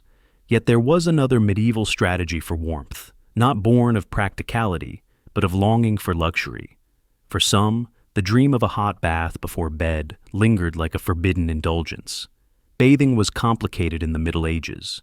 Heating water required immense fuel, and tubs were large, cumbersome things. A warm soak was far from an everyday habit. It was a special event and often communal, but for those who could afford it, slipping into steaming water on a winter night was a kind of magic. Chroniclers describe noble women lowering themselves into wooden tubs lined with cloth, steam curling up in the lamplight. Attendants standing by with warm towels. To step out of such a bath and then slide between sheets was to feel briefly that winter had lost. A curious record from Paris notes that wealthy citizens sometimes ordered tubs placed near fireplaces so that the bather emerged into a chamber already glowing with heat. The air smelled of rosemary or thyme, herbs tossed into the water for fragrance and supposed medicinal benefit. For a short while, skin prickled with warmth, cheeks flushed, and the body felt prepared for restful sleep. Of course, such pleasures were rare. More often, people sought smaller comforts before bed. A cup of warm ale, spiced wine, or hot mead was a common indulgence. The heat traveled inward, spreading warmth through the chest, lulling the body toward drowsiness. Some households kept stones near the hearth, wrapped them in cloth, and placed them at the foot of the bed, primitive hot water bottles that radiated heat for hours. One rather odd account tells of noble families filling leather pouches with heated sand to tuck between sheets. The sand retained warmth longer than stones and conformed to the body's shape. Imagine stretching your frozen feet towards such a pouch, sighing as the cold slowly eased. The ingenuity is striking. When faced with hostile winters, people experimented with whatever materials they had. Modern historians still argue over just how common such bedtime luxuries were. Were they occasional treats for the very richest? Or did middling families also practice them in modest form?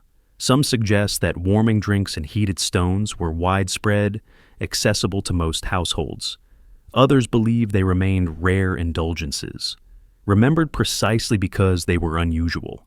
The debate reminds us that comfort itself was a contested privilege. Picture yourself in this imagined chamber. You sit before the hearth as a servant pours mulled wine into a cup. The scent of cinnamon and cloves fills the air, masking the odor of smoke and damp wool. You sip slowly, warmth blooming through your chest. Your eyes grow heavy. Your limbs loosen, and when you finally climb into bed, the blankets feel less oppressive, more inviting. At the foot of the bed, a stone wrapped in cloth radiates faint heat against your toes. For once, you do not dread the night.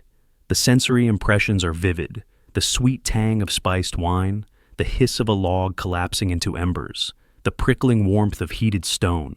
You drift into slumber with your senses saturated, your body convinced, however briefly, that comfort is possible. But here's the truth. Such indulgences were fragile, heat faded quickly, drinks cooled, and by midnight, the chamber was cold again. What these rituals offered was not permanent relief, but a kind of psychological grace, moments of ease that made the endless chill tolerable. So, as you rest tonight, think of how deeply medieval people yearned for warmth. They engineered clever tools, sought fleeting indulgences, and transformed even a hot drink into a strategy for survival. Their nights were not effortless, but they were resourceful. And every bath, every stone, every sip of ale was a small rebellion against the cold. Even after baths, heated stones, or mulled drinks, medieval people never relied on practical measures alone. Cold was not just a physical enemy, it was a spiritual and supernatural one too. Night was dangerous, the air itself suspected of harboring illness and malevolent forces. And so, people turned to charms, rituals, and superstitions to guard them as they slept. One commonly recorded practice was hanging amulets above the bed. These might be simple crosses carved from wood, small relics said to contain saintly power, or even herbs bound in little pouches. Rue, mugwort, and juniper were popular choices believed to drive away not only evil spirits, but also the night air thought to be poisonous. Imagine lying in bed beneath a canopy strung with fragrant bundles, the scent mingling with the smoke of the hearth and the musk of wool blankets. Prayers were another shield. Monastic rules encouraged reciting psalms before lying down, and noble families often repeated paternosters or amaras at the bedside. But even peasants whispered charms, half prayer, half spell, as they crossed themselves against frost or fever. Some murmured verses over children, pressing kisses on their foreheads to keep the night hag away, a figure blamed for suffocating sleepers. A curious detail appears in a German household manual from the 15th century. Sleepers were advised to place iron objects, such as a knife or scissors, beneath the bed or pillow. Iron was thought to repel demons and fairies that slipped into rooms during the long hours of darkness. The metal glinted faintly in the firelight, a silent guard against unseen intruders. And then there were rituals tied directly to warmth. One folk belief insisted that turning your shoes upside down beside the bed would keep frost from biting your toes. Another claimed that if you whispered the names of 3 saints before blowing out the candle, your body heat would not flee in the night. To us, these sound like quaint superstitions. To them, they were strategies as vital as an extra blanket. Scholars remain divided on how seriously people took such practices. Some argue that charms and prayers were heartfelt, deeply ingrained in the rhythm of daily life. Others suggest they were more like habits, gestures performed out of custom, even if not fully believed. Either way, the rituals reveal something essential. Sleep was never trusted. It was a vulnerable state where cold, illness, and spirits could all strike. People needed both physical and spiritual defenses. Picture yourself lying in a medieval bed now. The curtains are drawn, the fire is low, and the chamber is filled with shadows. Above you hangs a sprig of juniper, its sharp scent cutting through the smoky air. Beneath your pillow rests a small iron knife, hidden but comforting. You whisper a prayer, words soft and rhythmic, and then cross yourself before pulling the blankets tighter. The night feels less menacing, as though the rituals have carved a circle of safety around your fragile body. The sensory details deepen the experience, the rustle of herbs brushing against the canopy, the faint metallic smell of iron near your head, the warmth of wool against your skin, and the lingering echo of whispered words. In that moment, faith, superstition, and survival are all intertwined. Peasants practiced the same, though with different materials. Instead of relics, they hung crude charms, carved wooden figures, knotted cords, or simple herbs gathered from fields. Parents tucked garlic under children's pillows, believing it warded off both sickness and spirits. Even animals were included. Cows and sheep in byres were sometimes blessed before nightfall, their presence thought to strengthen the household against frost. In every class of society, the cold night was not just endured with cloth and fire, but with ritual. The medieval mind sought warmth in the body and safety in the unseen. To sleep was to step into mystery, where prayer and herb, iron and flame all worked together against the long darkness. So, when you tuck yourself into tonight, imagine those little gestures, the flipped shoes, the sprig of rosemary, the whispered saint's name. They were small comforts, no less real for being intangible. For the medieval sleeper, survival was never purely physical. It was also spiritual armor, woven from faith, habit, and hope. Step back from the bed itself and look at the chamber as a whole. Beyond blankets, dogs, or charms, the architecture of a room shaped how well its occupants could endure the night. Castles were built first for defense, but over time, builders experimented with ways to make the interiors more livable. The result was a patchwork of features, some clever, some symbolic, that aimed to carve warmth out of stone.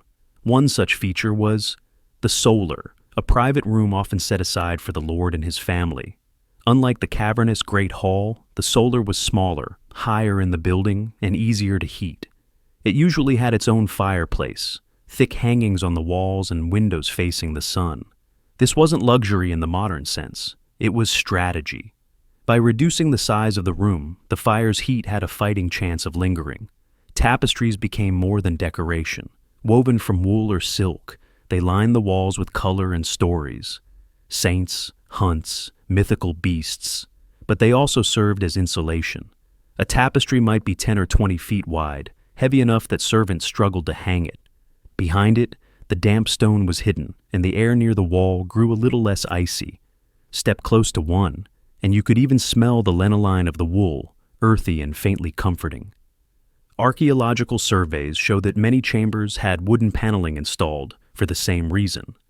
Oak boards created a buffer zone, trapping pockets of air and making the space feel less like a cave. Servants stuffed gaps with tow, moss, or rags to stop drafts. The result was imperfect, but it demonstrated the lengths people went to transform inhospitable fortresses into homes. A curious detail emerges in estate accounts. Nobles often moved their most prized tapestries from castle to castle, carrying them like portable walls. They weren't just art, they were survival gear. A lord traveling without his hangings was like a soldier without armor. Specialists in medieval domestic life still argue over just how effective these architectural features were. Some believe they genuinely reduced drafts and retained heat. Others insist the psychological comfort mattered more than the physical difference. Walking into a chamber hung with brilliant cloth and glowing with firelight might feel warmer, even if the actual temperature barely changed. That debate underscores the subtle interplay between perception and survival. Now, picture yourself stepping into such a room. The door closes behind you, muting the howl of the wind from the corridor. The walls are draped with crimson and gold tapestries, their woven figures half lit by candlelight. The fire flickers in a carved stone hearth, smoke twisting upward. Above you, the timber ceiling seems lower than in the great hall, the space more intimate. It is still cold. You see your breath in the air, but less hostile than the open chambers below. The sensory impression is layered, the rough weave of tapestry beneath your hand, the faint smell of wool mixed with smoke, the sound of fire snapping against oak logs. You can almost believe this room is a refuge, though the cold lurks just beyond the hangings. Peasants mimicked the same strategy in simpler form. Instead of woven tapestries, they plastered or wattle-lined their walls, then hung coarse wool or patched cloth to reduce drafts. A brightly painted cloth with simple patterns might double as insulation and decoration. In their way, peasants also turned bare walls into protective shells, shrinking the space into something habitable. Another subtle architectural trick was the placement of sleeping chambers on upper floors. Rising heat from the great hall below gave at least a slight advantage.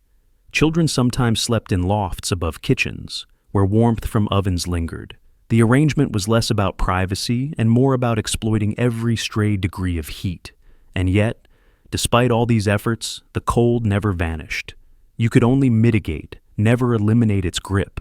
Still, the presence of wall hangings, solar chambers, and wooden panels shows how profoundly people longed to transform stone prisons into dwellings.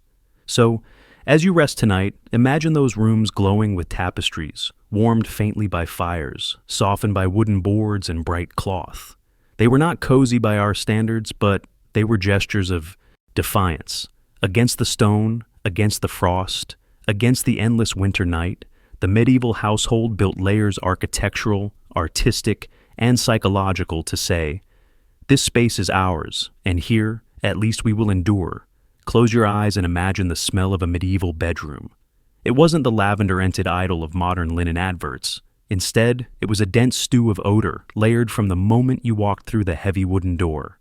To understand how people slept, you have to understand what they smelled, because every breath reminded them of the conditions in which they lived. The first scent was always smoke. Fires burned almost constantly in winter. And without efficient chimneys, the soot drifted back into the room. The walls darkened, the air grew heavy, and the smell embedded itself in the very fibers of blankets and curtains. Even freshly laundered linen soon carried the tang of ash.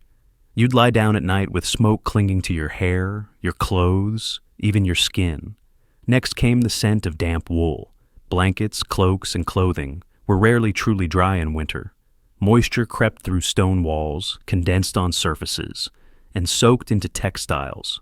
Wool holds that damp smell stubbornly earthy, lanolin rich, faintly sour.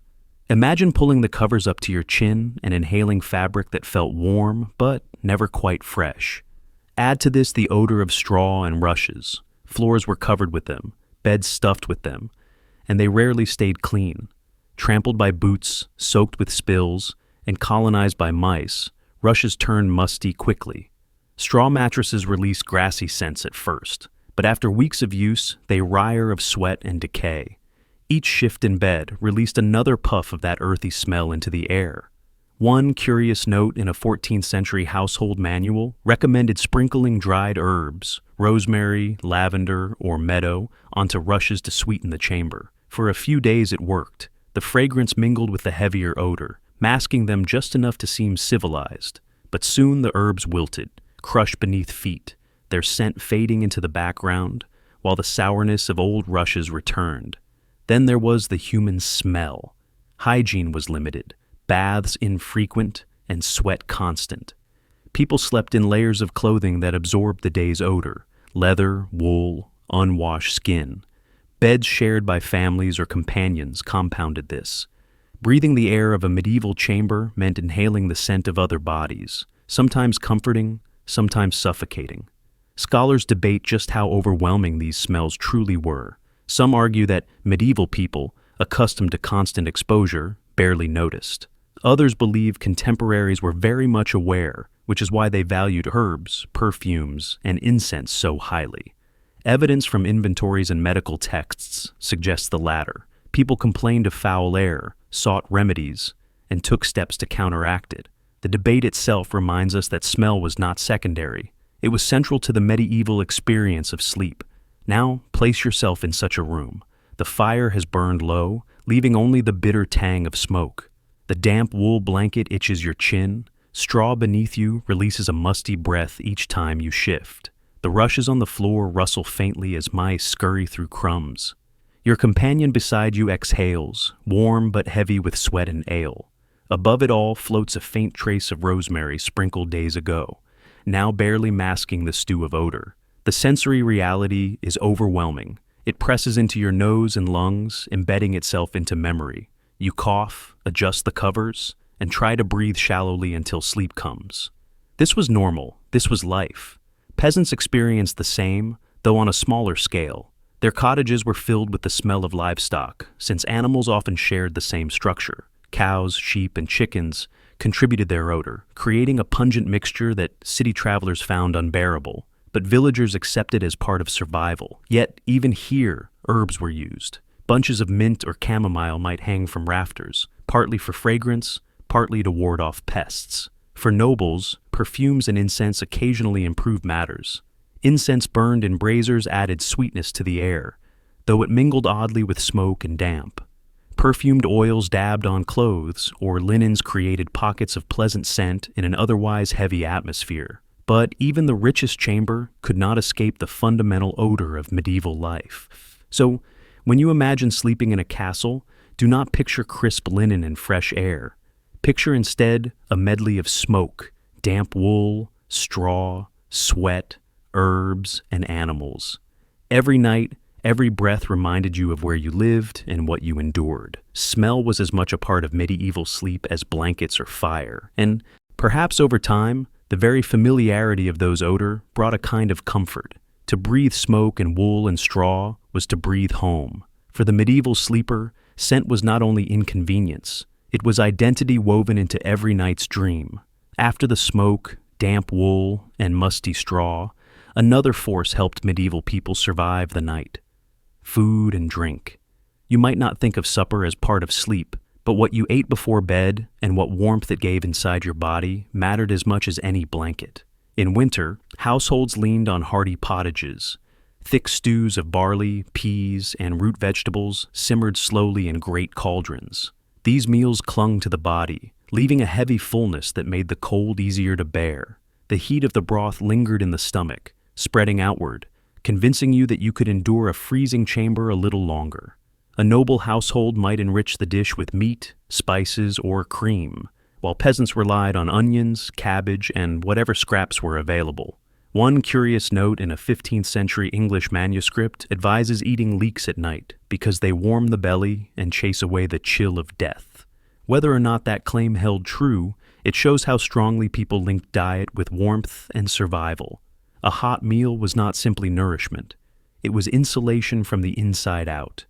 Drinks played an equally important role. AE was the most common, consumed by rich and poor alike. Served warm in winter, it filled bellies with calories and provided liquid comfort.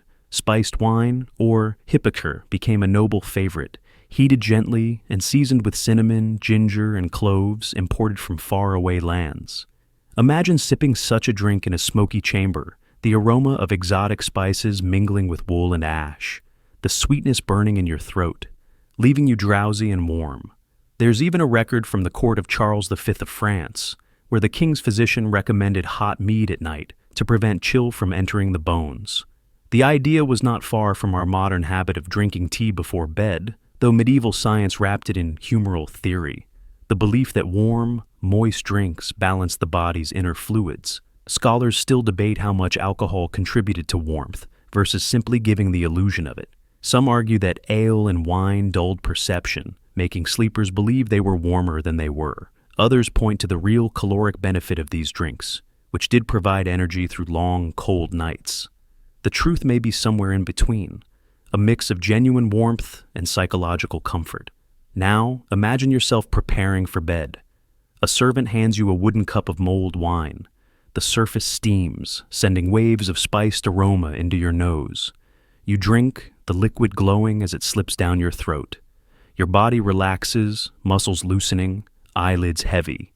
When you finally climb into bed, the blankets feel less oppressive, more inviting, as though the warmth already lives inside you. For peasants, the ritual was simpler, but no less important. A bowl of hot porridge thickened with oats or barley lined the stomach. Families huddled around the fire to eat, their faces glowing in the light, their bodies fueled for the long night ahead. Children licked the last scraps from wooden spoons before curling under blankets. The memory of warmth from food helped them ignore the drafts sneaking through the shutters. A curious folk belief held that garlic eaten before bed prevented frostbite. Whether this was because garlic genuinely improved circulation or simply because it was warming to the palate, the habit endured. Farmers in cold regions sometimes chewed cloves of garlic before lying down, the pungent scent filling the chamber as strongly as smoke or wool. The sensory world of medieval bedtime food is vivid. The bubbling cauldron, the hiss of wine heating over the fire, the smell of herbs and spices mingling with damp rushes, the heavy weight of stew in the stomach. Every flavor was part of the fight against cold. So, when you think of medieval sleep, do not separate it from the supper that came before. Food was fuel, warmth, and even a form of medicine. Without it, the cold was sharper, the blankets thinner, the night longer. With it, the body endured. Every spoonful, every swallow was another layer of defense, an inner blanket, invisible but essential, against the freezing stone around you.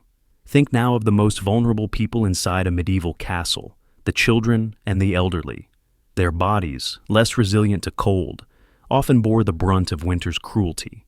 If a healthy adult knight or servant shivered through the night, a child might wake blue-lipped, and an old woman might not wake at all. Survival for these groups depended on extra care, communal support, and sometimes sheer luck. Household records from noble families show that children were rarely given their own chambers. Instead, they slept in nurseries close to the warmth of kitchens or clustered with servants. Young pages and squires destined for training often bunked together in crowded rooms, their laughter and chatter muffled by blankets at night. The logic was simple. More bodies meant more heat. Babies especially were swaddled in layer after layer of linen and wool. A cradle stood near the hearth, or in some cases directly inside the bed of the mother, where her body heat shielded the infant from the freezing air. One poignant account from a 14th century chronicle describes a noble child laid by the fire in a wicker crib, wrapped in furs and covered with a canopy. The detail suggests the lengths families went to protect their youngest. Yet even so, illness and cold claimed many lives.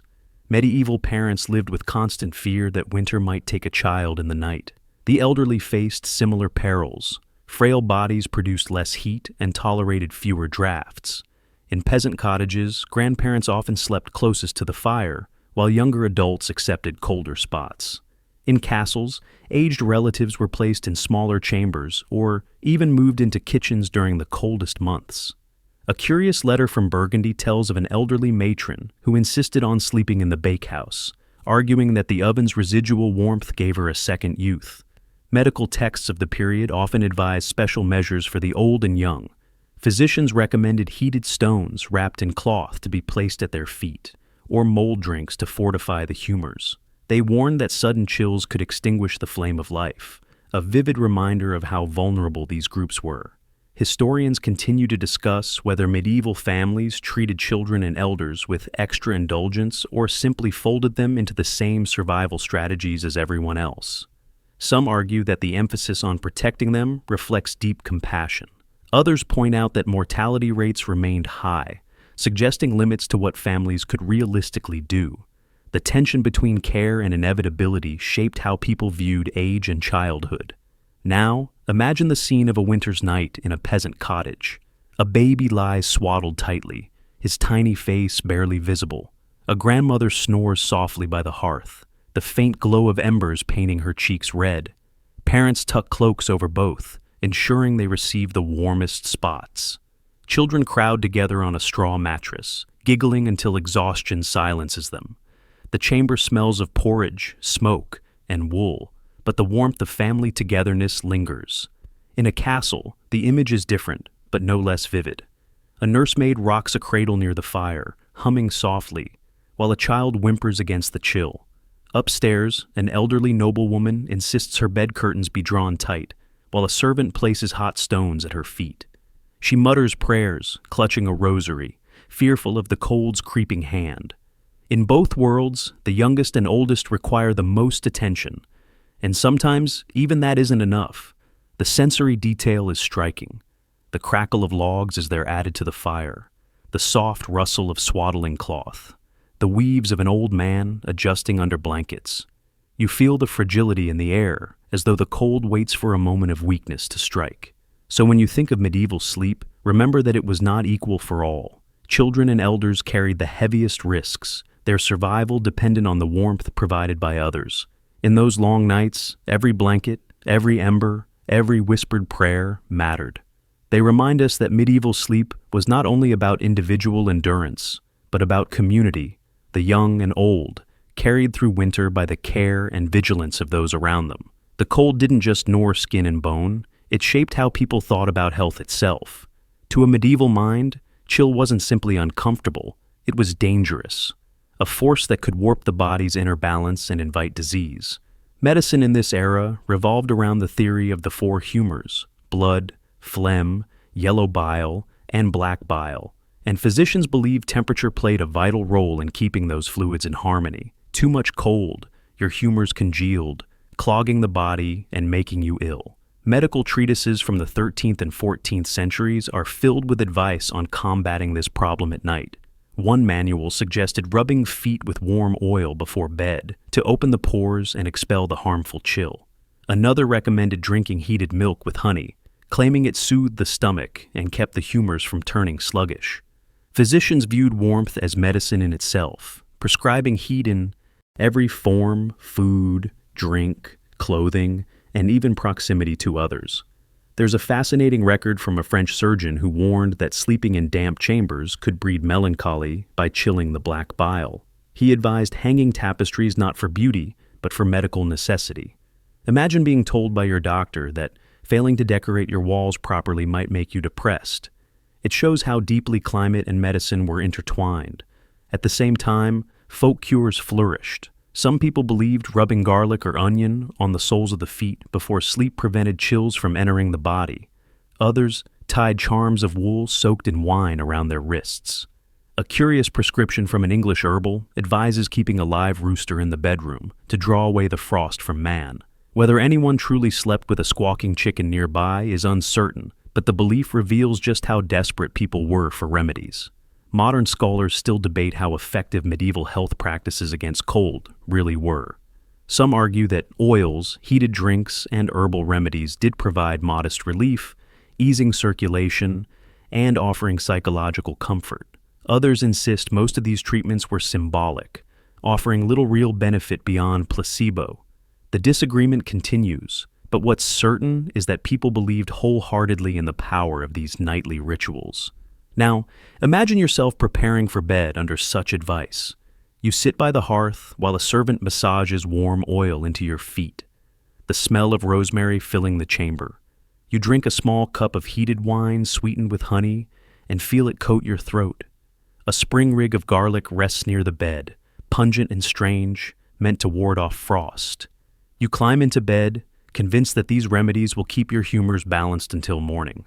The sensory experience is intense. The slick warmth of oil on your skin, the sweet tang of honeyed wine, the acrid bite of garlic in the air. Every detail reminds you that sleep was not only a battle against discomfort, but a medical practice, a nightly therapy against the threat of imbalance. Peasants, too, had their own remedies. Women brewed herbal teas of nettle or chamomile for children, believing the warmth prevented coughs. Men wrapped their legs in wool soaked in vinegar to keep circulation strong. In cottages, these practices blurred the line between superstition and science, but they gave people agency in a world where illness often felt inevitable. The irony, of course, is that many ailments came from the very strategies used to combat cold. Fires filled lungs with smoke, Heavy blankets triggered joint pain, and oily ointments collected dirt. Yet to medieval minds, these were minor costs compared to the greater peril of frost seeping into the body. Better to cough in a smoky room than freeze in a clean one. So, when you picture medieval sleep, remember it wasn't just a matter of enduring discomfort. It was wrapped in theories of health, remedies both strange and familiar, and a constant anxiety that cold might tip the balance of life itself. Every night was a medical event, every blanket and herb a prescription, every ember a treatment. And to drift into slumber was to trust that these efforts were enough to carry you through until morning. Even with fires, blankets, herbs, and charms, there were nights when none of it was enough. Step into a castle chamber at the height of winter, and you might see something uncanny, frost blooming on the inside walls. Imagine lying in bed and noticing a delicate lace of ice tracing the stones, or waking to find your wash basin frozen solid. The water inside turned to a glassy block. The cold didn't stay politely outdoors, it invaded, decorating rooms with its own cruel artistry. Chroniclers record moments when entire households woke to frost on their bed curtains. One noble woman wrote in a letter that her canopy glittered as though sewn with silver, meaning the moisture from her own breath had crystallized overnight. To us it sounds poetic. To her it was miserable proof of how inhospitable even a well-furnished chamber could be. Archaeological evidence supports these accounts. In certain preserved castles, faint salt streaks and moisture stains suggest how water condensed on walls and floors. Without insulation, warm indoor air met freezing stone, and frost took hold. Servants scraped ice away in the mornings, only for it to return each night. A curious anecdote survives from Scandinavia. In some halls, icicles formed on rafters indoors, dripping onto unlucky sleepers below. Servants hung cloths to catch the meltwater, a primitive solution to an unnerving problem. Imagine drifting off and hearing the faint crack of ice above, wondering if a shard would fall onto your bed. Scholars still discuss how common this phenomenon was. Some believe frost indoors was typical only of northern Europe, where winters were harsher. Others argue that even in temperate regions, poorly heated stone chambers easily reached freezing temperatures. The truth may be both. Severity varied by region, but the risk of waking to ice inside your room was never far away.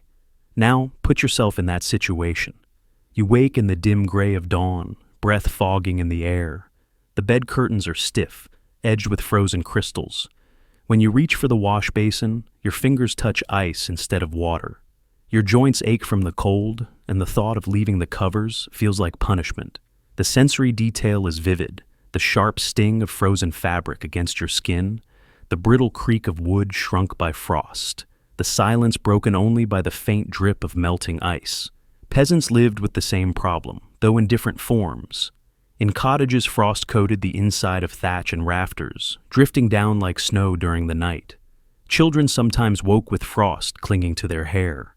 Parents joked grimly about sleeping with the clouds indoors, yet humor could not disguise the hardship. Frostbite, chilblains, and respiratory illness followed in its wake. Nobles, despite their wealth, couldn't entirely escape it. Hot stones and furs kept the body alive, but the surrounding air remained hostile. Diaries hint at the psychological toll people spoke of dreading the moment they had to leave bed in the morning, of feeling imprisoned by blankets because the room beyond was too cruel to face. One English poet even turned it into metaphor, writing of love as a bed without frost inside the hangings. For him, true intimacy meant defying the nightly chill, creating warmth where the world offered only ice. It reveals how deeply the experience of frost shaped imagination, as well as reality. So, as you think of medieval sleep, remember the surreal beauty of those nights when cold decorated the very walls. To live in a castle was to share your chamber with ice, to wake each morning reminded that stone and frost were allies against your comfort. And yet, people endured, scraping ice away, layering blankets, whispering prayers, and braving mornings that felt as harsh indoors as out. Picture yourself not in a castle this time, but on the road, far from familiar chambers. Medieval travel was slow, arduous, and dangerous. And when night fell, the problem of warmth became even more acute. Castles had their fireplaces and tapestries, Peasants had their family hearths, but travelers, pilgrims, merchants, wandering knights had to seek shelter wherever they could find it, and that usually meant inns. The medieval inn was not the cozy picture postcard you might imagine. Instead, it was often a timber structure with a smoky hall, crowded rooms, and beds shared by strangers. Guests might be packed 3 or 4 to a mattress, blankets stretched thin, and privacy non-existent. Still, inns provided one crucial thing: heat. The main hall fire blazed for everyone, and bodies crowded together multiplied warmth. One traveler in 15th century Italy complained that the beds were alive with vermin, but admitted that at least the company of fellow guests meant he did not freeze. Imagine crawling into a straw mattress, squeezing beside 2 strangers, the smell of ale and sweat filling your nostrils. Unpleasant, yes, but at least your toes survived the night. There were odder accommodations, too. Some inns were so poorly equipped that guests slept in stables. At first glance, this seems degrading, but travelers sometimes preferred it. Horses and cattle radiated warmth, and a stable packed with animals could be far cozier than a drafty upstairs room.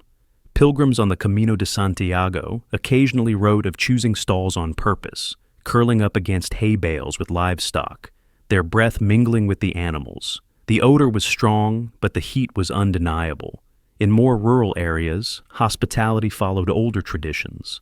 Villagers were expected to open their doors to travelers, especially pilgrims, or those carrying religious tokens.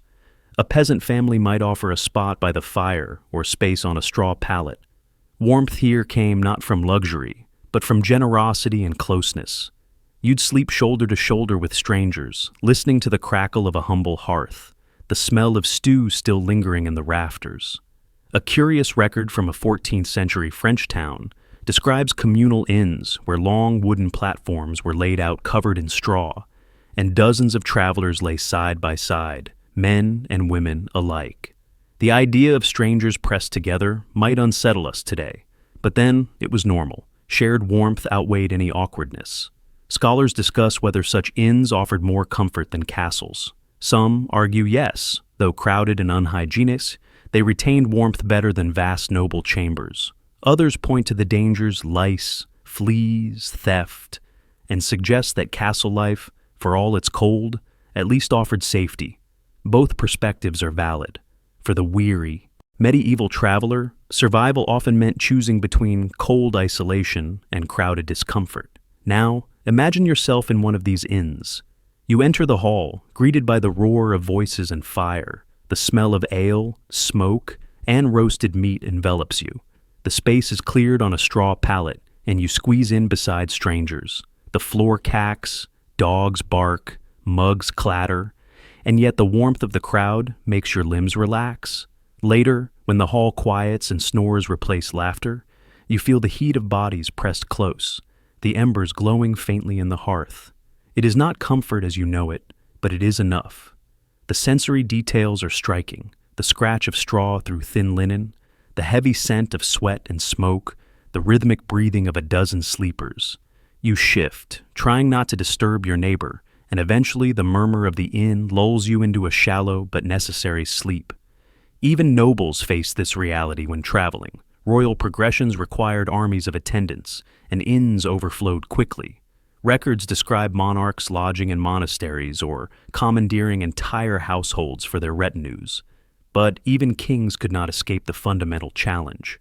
Warmth was scarce, and the road stripped away layers of privilege. So, in the tapestry of medieval sleep, remember the traveler. For him, each night was uncertain, each bed a gamble.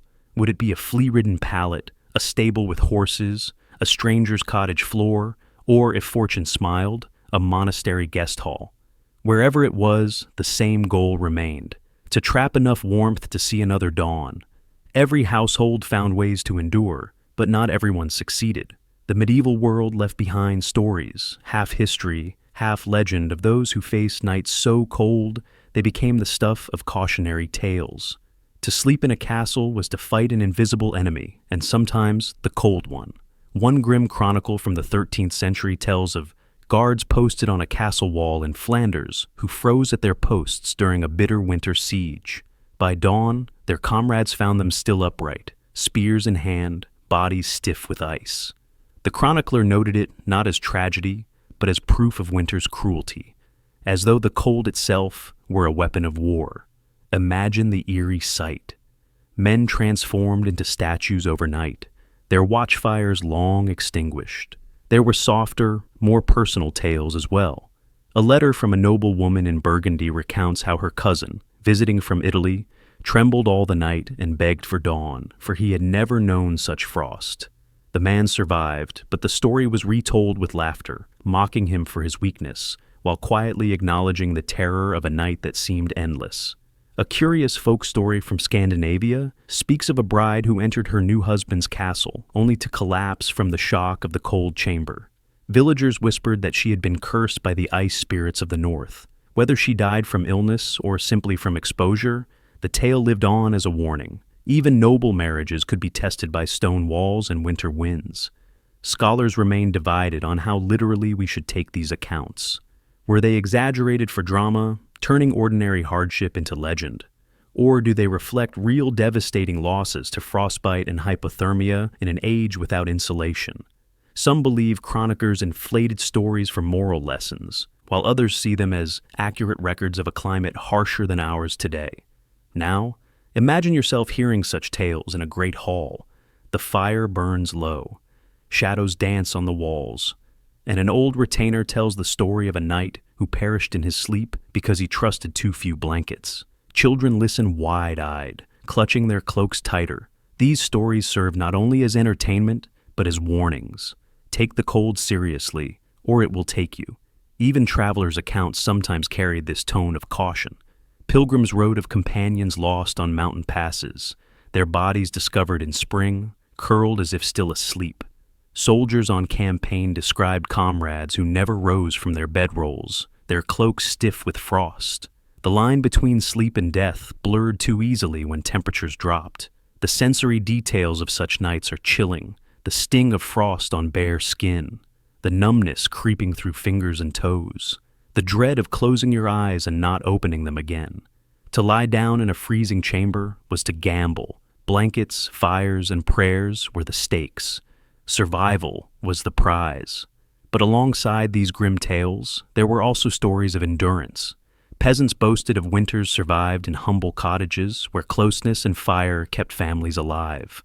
Nobles celebrated hunts and feasts in mid-winter, proof that their wealth conquered the season. For every account of loss, there were voices declaring resilience, framing survival itself as a kind of victory. Perhaps that is why legends of freezing nights persisted. They reminded listeners that castles, for all their strength, were not invulnerable. Stone walls kept out armies, but not winter. And in the long, dark hours, even the mightiest lord depended on blankets, fires, and companions, just like the humblest peasant. So, as you imagine medieval sleep, hold both truths together, the stories of those who succumbed to frost, and the quiet triumphs of those who endured. Every tale carried a lesson. Respect the night, guard against the cold, and never assume survival was guaranteed. At last, you return to the hearth, the symbol that held every medieval sleeper in its glow. The fire was never just a tool, it was the heart of the household, the boundary between life and death on winter nights. Its light cast shadows across the walls, shadows that seemed to move like guardians, flickering and shifting as the flames rose and fell. To sleep in a castle was to live in a dialogue with fire. You feared it, you needed it. You could not survive without it. The hearth's presence dominated every sense. The snap of oak logs echoed like a heartbeat in the chamber. Sparks leapt upward, leaving faint trails of light before vanishing into the chimney. The smell of burning resin clung to tapestries and hair. Heat radiated in uneven waves, baking your face while your back froze. The hearth was a paradox, both savior and tormentor, life-giver and smoky tyrant. Nobles celebrated fire as a mark of status. A blazing hearth meant wealth, the ability to command servants to gather endless fuel, to strip forests if necessary, to keep flames alive through the night. Some households even employed dedicated fire wardens, servants whose sole duty was to ensure that embers never died. To let the hearth grow cold was more than inconvenience. It was disgrace. Yet the poorest also gathered around their humble fires with the same reverence. Peasants squatted on earthen floors, huddled with family and livestock, watching flames lick at rough logs. They laughed, told stories, prayed, and passed bowls of stew. Theirs was not the grandeur of carved stone hearths, but the comfort was no less real. In both castle and cottage, fire drew people together and made sleep possible. A curious account from a traveler in Germany describes villagers circling the hearth and stretching their hands toward it before bed, whispering blessings as though the flames themselves were sacred. They believed the fire carried their hopes into the night, protecting them as they slept. It reveals how practical necessity blurred into ritual. The fire was not only warmth, but spirit, memory, and faith. Historians still wrestle with how much of this reverence was practical versus symbolic. Some argue it was purely survival instinct dressed in custom. Others suggest fire was genuinely spiritual, a force woven into cosmology and daily prayer. Perhaps both are true. Medieval people lived close enough to danger that fire naturally became more than fuel. It became meaning. Now, picture yourself in your imagined castle one last time. The bed curtains are drawn, blankets piled high. Outside, the wind lashes the towers. Snow hisses against shutters, and the night presses in with all its weight. But in the great hearth, embers still glow, their faint light slipping through cracks in the curtains. You close your eyes, hearing the low sigh of flames, knowing they are the thin line holding the frost at bay. The sensory experience is complete, the taste of smoke still on your tongue, the weight of wool and fur across your chest, the warmth of a dog curled at your feet, the whisper of a prayer echoing in your head. You drift toward dreams knowing that sleep in the Middle Ages was never easy, never assured, but always fought for with every trick, ritual, and fragment of warmth available. In the end, castles were fortresses against men, but never against winter. What saved their inhabitants was not stone or steel, but resilience, invention, and community. To survive the night meant layering blankets, sharing heat, burning fuel, and clinging to hope. Against the endless chill of the medieval night, humanity itself became the true fire. Now, let the pace soften. Imagine the embers glowing faintly, their light no longer fierce, but gentle, like coals resting after long labor. The chamber is quiet, the rush of wind beyond the walls fading to a distant murmur. You feel the weight of blankets, heavy and protective, pressing you down into the mattress. The struggle of cold, the vigilance of fires, the noise of dogs and servants, all of it recedes as though you have drawn a curtain across the world. Your breathing slows. Each inhale tastes faintly of smoke and wool. Each exhale drifts into the still air. The sounds that once echoed boots on stone, shutters rattling, monks chanting, are now memories softened into whispers. The castle itself seems to sleep, its stones holding silence like a promise. Picture yourself safe within your cocoon. The dog at your feet sigh and shifts. The last candle gutters out, and darkness folds around you like another blanket. The cold is still there, yes, but you no longer fight it. You accept it as those before you did, knowing that sleep is a fragile truce. With the night, your body grows heavier. Thoughts dissolve into shapes and colors. The medieval world, with all its chill and smoke, becomes distant, like frost melting in sunlight. What remains is only calm. You are warm enough, safe enough, tired enough. And so, the story closes. The hearth flickers, the bed holds you, and the long night carries you gently into dreams. Rest now as they once did, wrapped in quiet resilience. Sweet dreams.